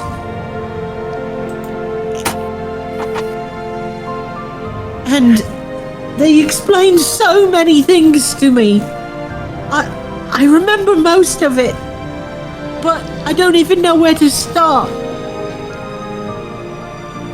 I guess what you're wanting to know is what that ring does. Well, it curses someone with like the power of shaping reality. It makes Fall them- smiles. Oh no. If you put It that makes ring you on, I'm able to- going to kill you, I swear to gods. It makes them unable to harm you as well as they should be able to, and it makes you able to harm them more. Or if I was to speak in other terms, the cursed person has disadvantage on all of their attacks and does half damage to the person who bestowed the curse, and you have advantage on all attacks against the cursed target. That seems like a dangerous thing to leave in the cat's hands. And it's called the Curse of Sentience because it's a power naturally wielded by the Hersher of Sentience. Every time the Hersher of Sentience hits someone with anything, they also become bestowed with this very same curse. It's very similar to my affliction with hypothermia. Kate Okay. says. So wait. To rephrase what is going. So hold on. To understand this right. To understand this right, if Fall were to put this on, all attacks anybody would do to him No. would have It disadvantage. bestows but a he would curse have on all a thing. advantages on attacks, That correct? cursed thing gains disadvantage on its attacks and deals half damage to you, and you have advantage on attacks against the cursed thing. It's a small sample Okay, of the so- power of the Hersher of Sentience. To understand this correctly, I have to put this to understand this correctly. I would have to put this on somebody in order for them to I have don't- disadvantage. I'm not exactly sure. I think the book described the power of the Hersher of Sentience as like when they hit them with attacks, they become cursed. So I don't know how it works when the power is put into a ring. I'm presuming you put on the ring, attune to it, and then by some mechanism you may activate the ring to curse someone. That is precisely the assumption, Mr. Galahad, and you are correct. Mine. No. Mine. You said I could have one. What was that doing in a random pirate chest? That I don't know. And Fu Hua did a lot of crazy things when she was a lot younger.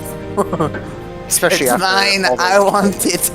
After having You're not worthy, cat.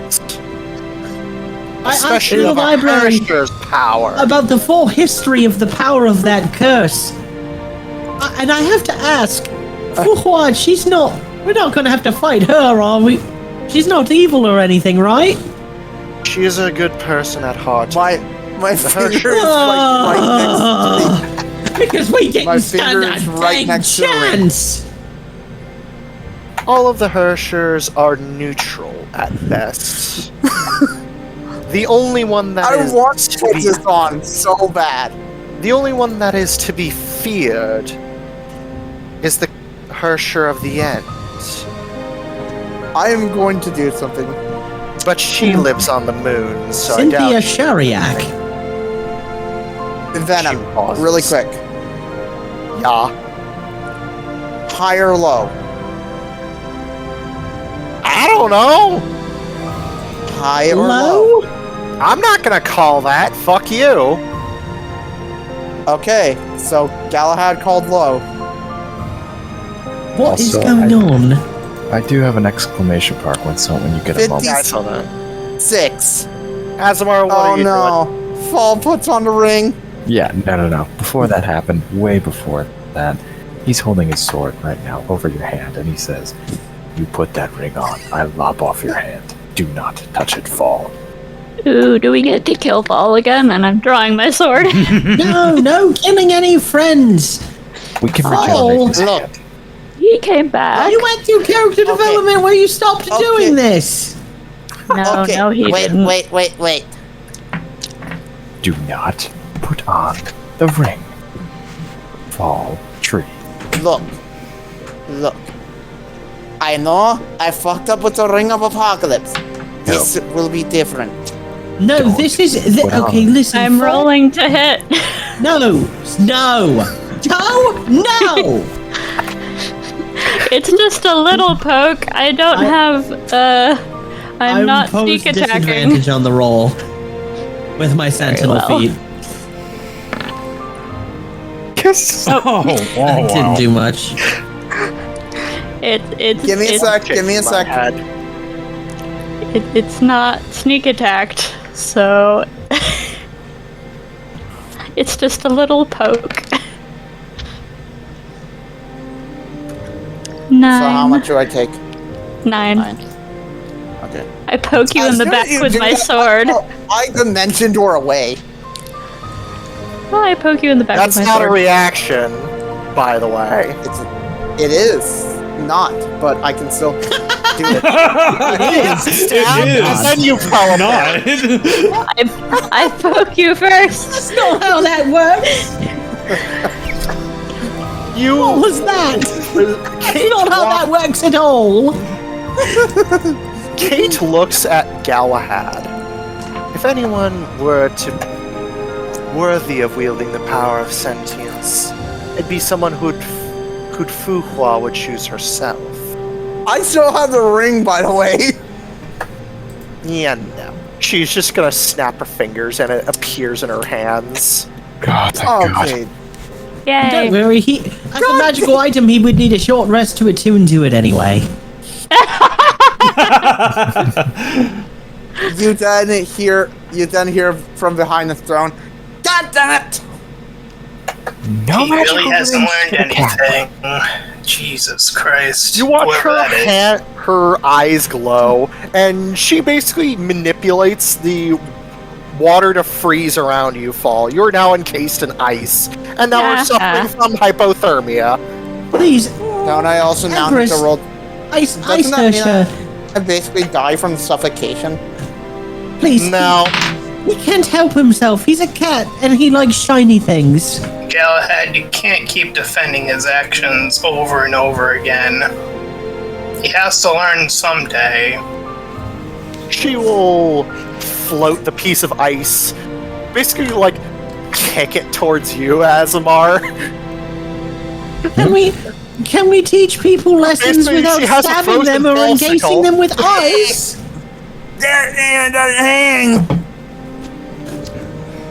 Oh wait, so now I'm holding the ring? No, she basically slid Fall in his icicle prison over to you. Oh yeah, that's fine. I turn my sword into its whip form, wrap it around the icicle, and just haul it across my back. Come on, Fall, we're going. Capsicle. No, my item. No, you're going under the compass rose. Kate will get out of her throne and walk over to you, Galahad. Kind of impressed by your abilities. So currently, Fall and Asemar, you've left the building.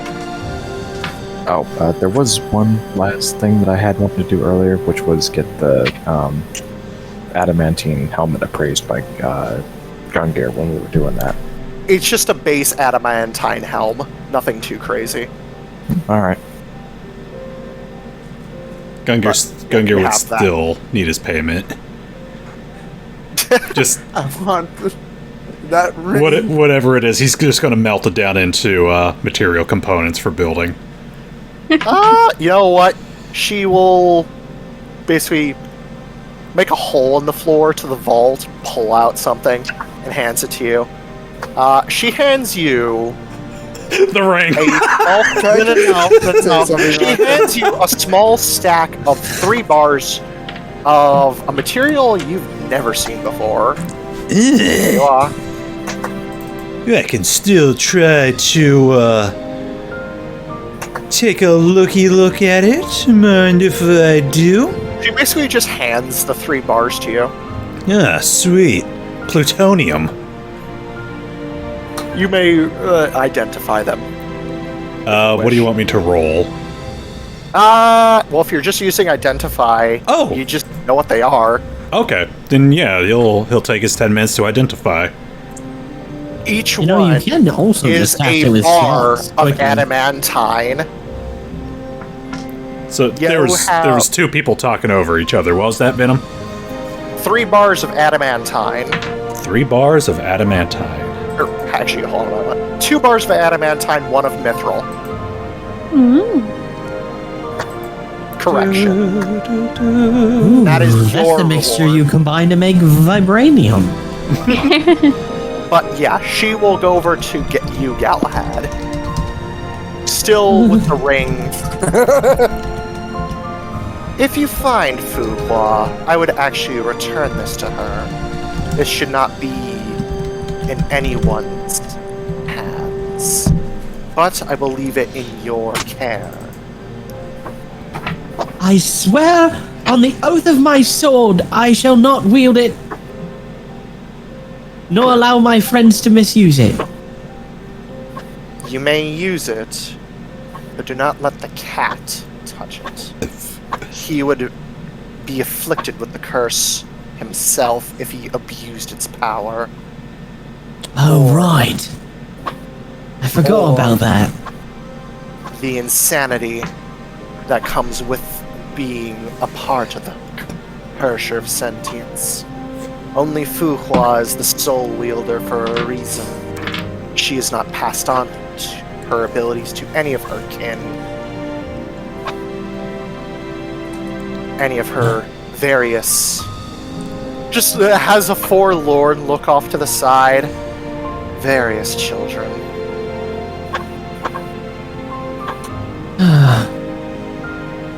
Is this something I don't know here? You may roll insight on her.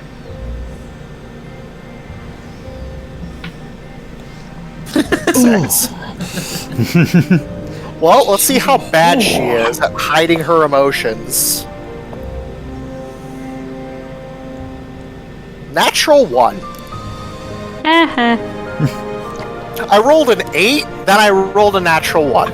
And that was with disadvantage, because she is terrible at hiding her emotions. Despite being an ice queen. Literally. And she wants to be royalty? She is. By technicality, for temporary. You look over her. You have a feeling that she personally knows Fuqua in some way. Roll a history check, actually.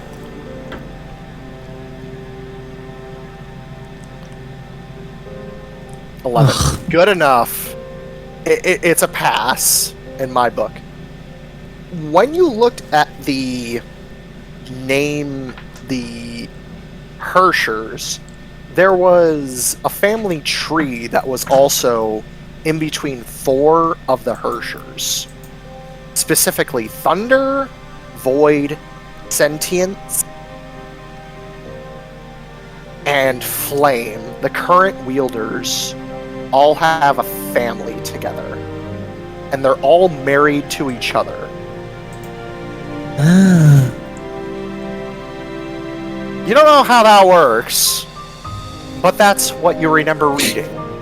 I only halfway know what it even means. But that's what you gather, and what you remember. So, Okay. I will I'm not going to push any touchy subject, so I noticed what she said, but I let it pass. She regains composure after a while, still keeping her very cold stare over the lot of you. Well, you've gathered your rewards. When you are ready, I can send you on to the next plane. Gang, did we decide what we want to go to next? I think we talked about the airplane.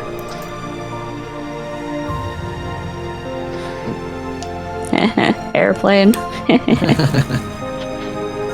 I don't get I was it. actually going to go for something else after I'm laughing so I fit in. Ha, ha, ha, ha, ha.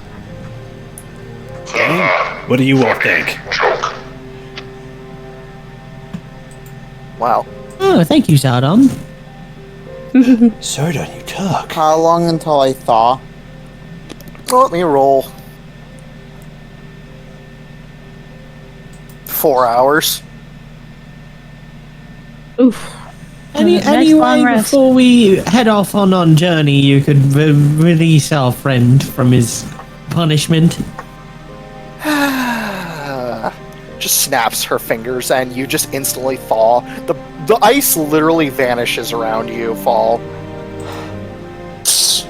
Where the fuck did you throw him, Asemar? Okay. Could I please have something else then? No, you took too long. I could I go had back something in mind. That's how it goes. I try. But Knowing her.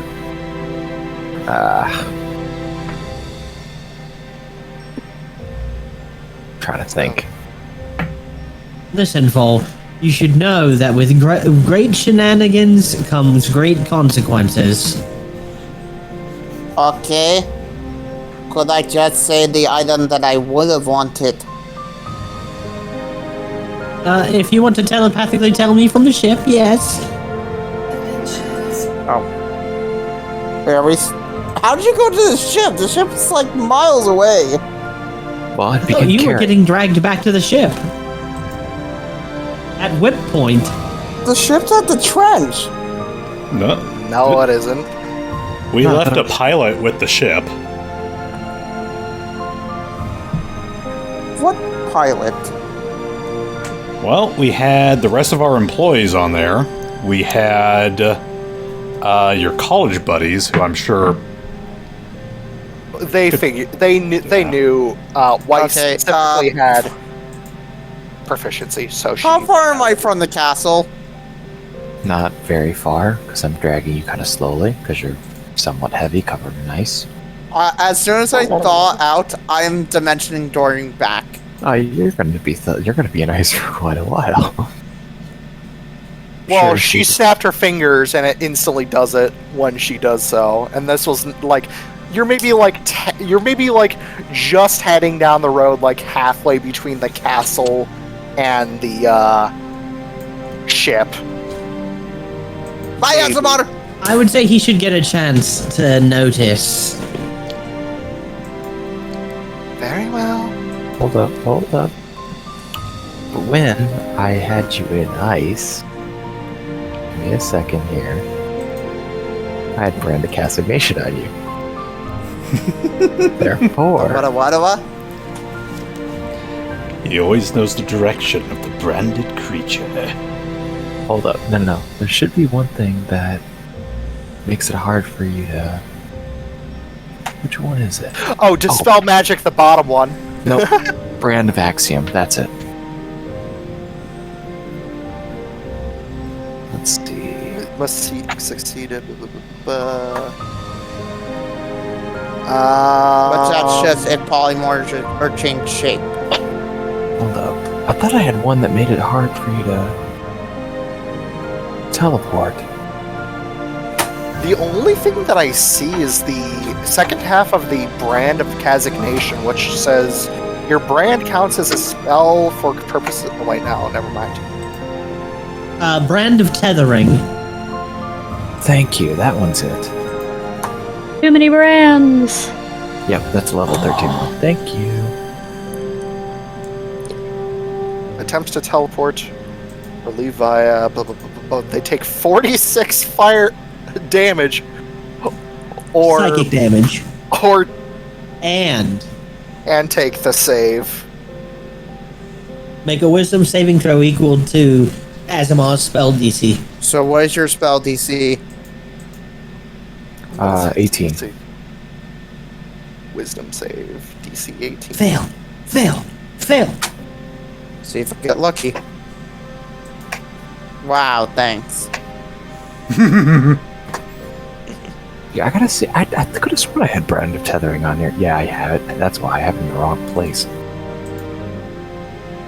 Where's that roll? probably taking its sweet Why the time to fuck load. I'm trying to roll it. It's just not appearing. Here, let me see if I'll roll it for you with your shit. There we go. Just took 11. 11. No. Fails. You stay here. You try to Rounded. try to weapon, you're like, nope. He was so smugly like, see you later, Asemar. Nope. Nope. And you take So 46. 17 damage. Ow. That's painful. How long does this brand last? Until It doesn't say. I take it off of you. So literally indefinitely. That Until he seems a bit dismisses it. broken. Blood Hunters are broken. I'm not saying you're not. Blood I- Hunter I is here to. legitimately- It's in the name, can't see it. Hunter. Yeah, And I'm proud of him. Unless I Even if dismiss you it. I succeed can't one see time, Like- it's still on you, and he still knows what direction you're in. You could try to use Dispel Magic on it. But yeah, I mean, I think Dispel Magic still would require I to- don't have that. yeah, I remember. So, I have counter spell. Well, That doesn't help. Paul's like, get rid of magic. No, never. anyways, so what? Meanwhile, inside the fucking castle, what's your fucking choice on what plane of existence you want to go to? You know what I'm gonna Air. And- Air. Air sounds like You a know, fine place to I visit could too. I could be mean to you, Asemar. Yeah. certainly try. Oh, by the way, I pick up. I have the amulet. I don't. Oh yeah, my gift was the dragon scales. Scales. I do grab the ring of absorb elements. Okay. And the gauntlets of digging or whatever. Okay. Those will be useful for the other party members that weren't able to. All right, fine. What's your spell? What's your spell DC? 19. I Says didn't bottom. say I cast it. I said I could be mean. Buddy, if you want to go, let's go. But you better watch Asemar will yourself. beat the shit out of you. You will lose. I will knock you unconscious and fight. drag you back to that ship myself. Fine, fine. love You want to combat. go down? I'll cast suggestion. Roll Nah, me a roll for wisdom. initiative. Oh, guys. First, you need to make us a DC 19. You already got something off.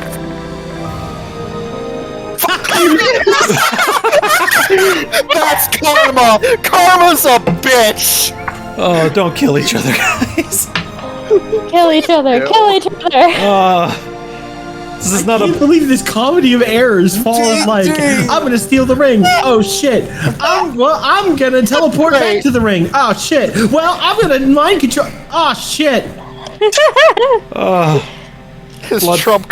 All of his trap cards are useless against him.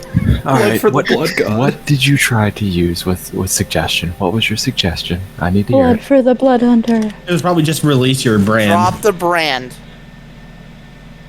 Yeah, no. You Alright. have to. Yeah, and I rolled a nat 20 on a wisdom save. Not happening. All right. Well, you guys have voted Wait, the air what? flight. I can't see the results. I literally could not. It's a He 27. said that He has a 27. Alright, try this. Charisma save. DC 16. I can't see what's going on.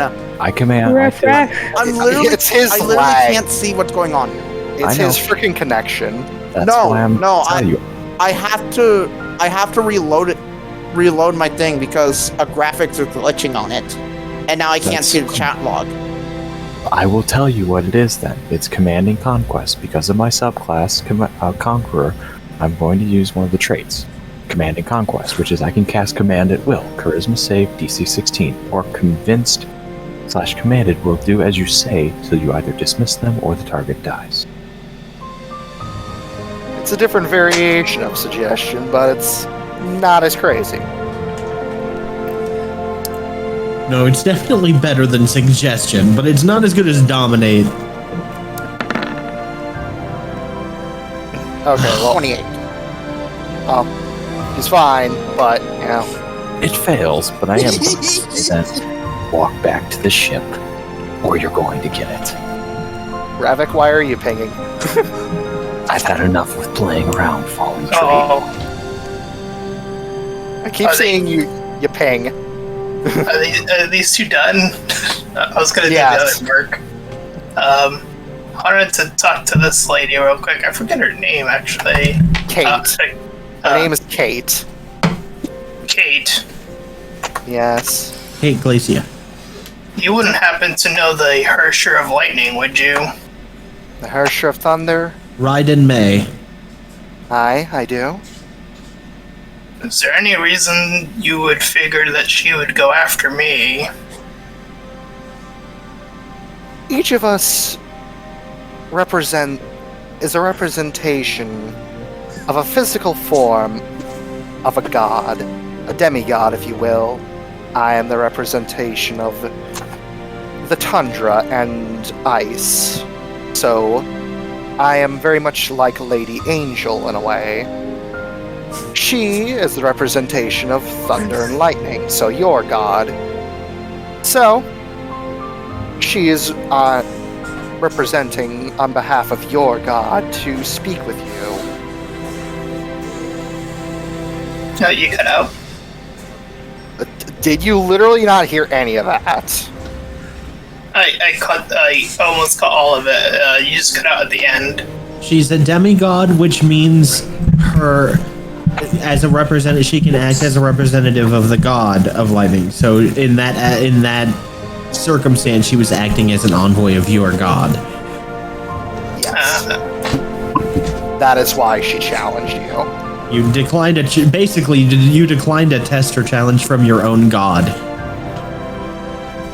That's what we call a big dick move.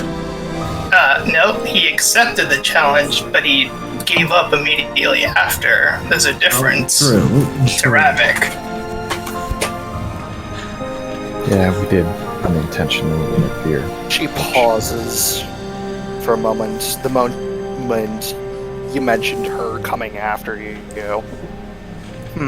I mean, she challenged you so you can become an acolyte. Which means if you're still here, you either surrendered or you died and she brought you back. That would be the first of the two.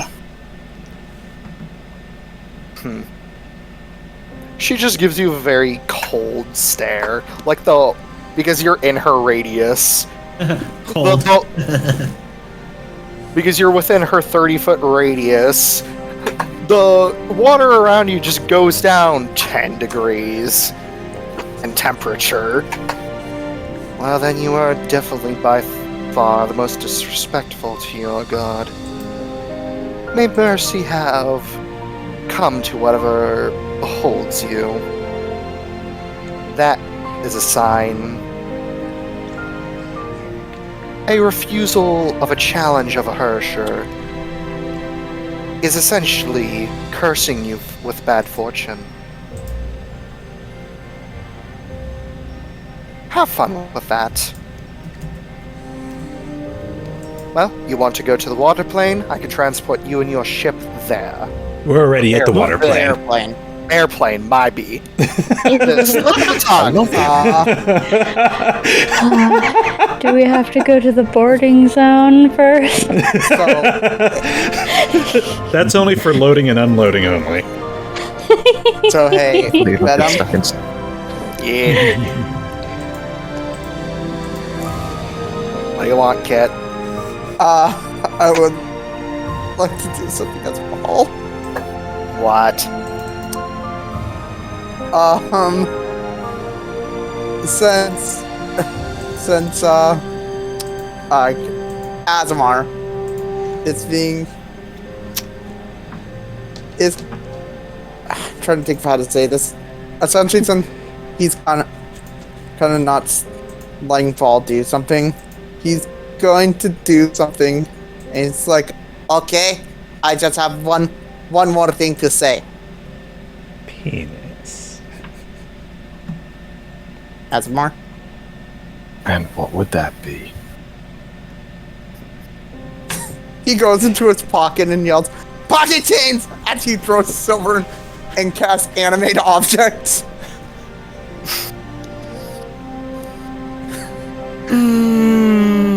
Okay, at this point you'd be in the ship at this point. And you just see Weiss looks up from her book as she reads it, and she just shakes her head at you, Fall, and snaps her fingers, counterspell. Fall just gets kind of a dumb grin. You Like throw an your oh shit grin. Minerva is also there, giving you the look of, oh, we're gonna talk about this shit later. I show Gungir the cool dragon scales I got. What'd you say, Gungir Asemar? Oh, we are way past words, my friend. Duck. Help me! Let's see. A collective no from the people who. Fall, I believe in you. I believe that you can do better. But you have to do better. What's your AC? So you are aiming to attack me? Yeah. Don't attack him! I Going to impose cast shield disadvantage. and then lock. So what does that make your AC? Well, he gets a My plus- AC is.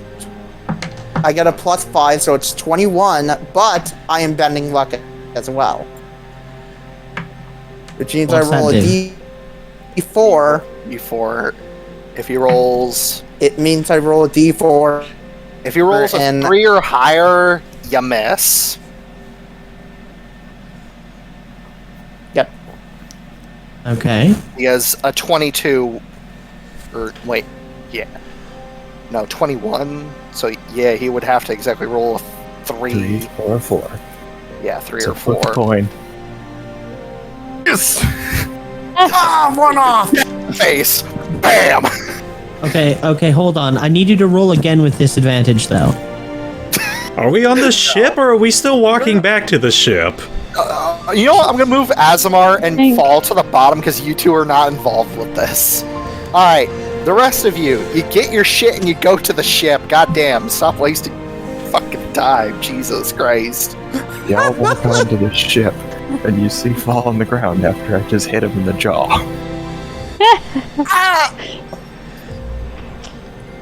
Kamui just looks at you. You know, you kind of deserve this.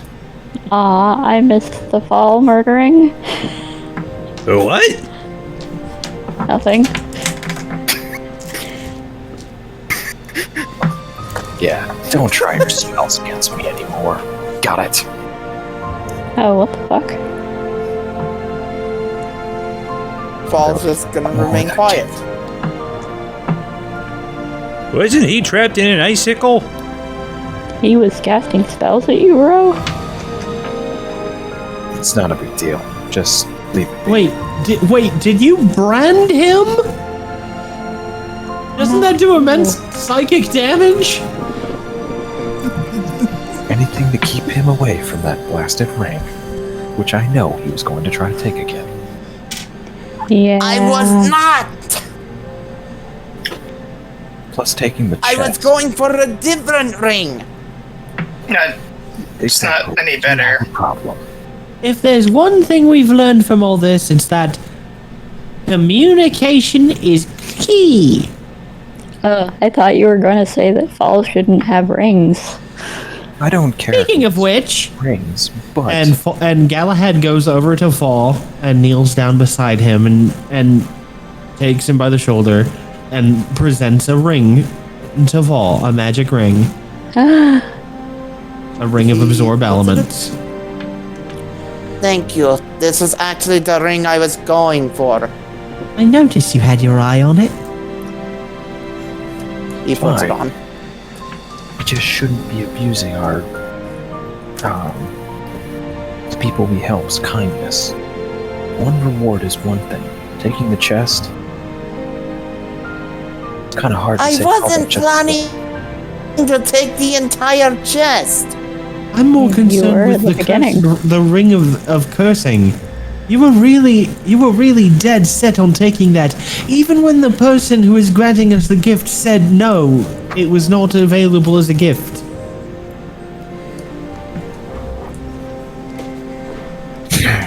Not Thought only I could that, you prove didn't myself even. a bit better Not after only that, but you didn't even let me explain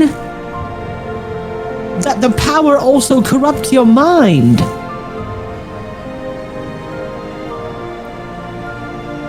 I thought I could prove myself a bit better after the Ring Apocalypse experience. Maybe one day you'll mean- get that chance. Yeah, You're maybe certainly not start going to with get any something further smaller. by trying to mind control friends, even if they branded you first. Alright. Let's see. Galahad, you receive a message from Sending in your head. Hi, it's Kate. Are you all ready to transport? I have my spell ready. I look around at everyone. Kate asking if we're ready for the send-off. Yeah. Can I get some rest first? We can rest when we're there. Is everyone ready? I think everyone's here, so I'm going Ravak? to my old room. didn't we move Freddy in there? Yeah, Fredrick can come with us. Sleeping on the couch. Oh yeah, Fredrick never goes to his room anyway. A weary sigh from Liar at the back. By the way, before Fall leaves, Galahad kinda bumps Galahad in the shoulder and points his head towards Liar.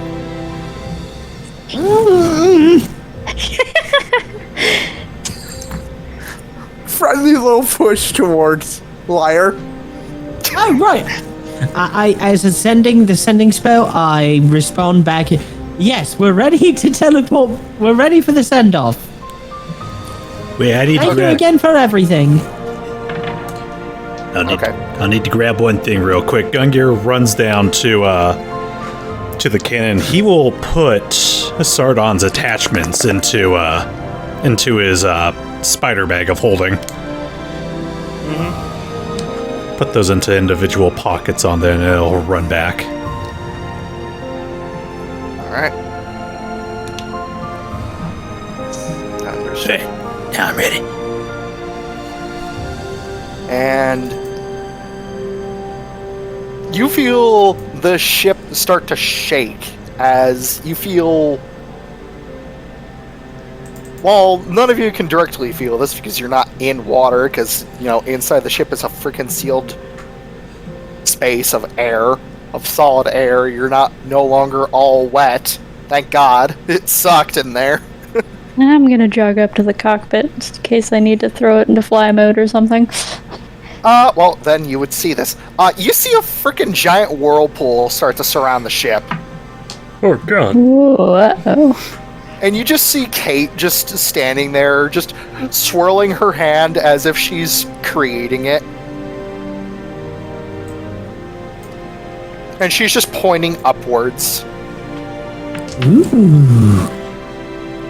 And she just gives you a wave. And I need everyone to make a dexterity saving throw.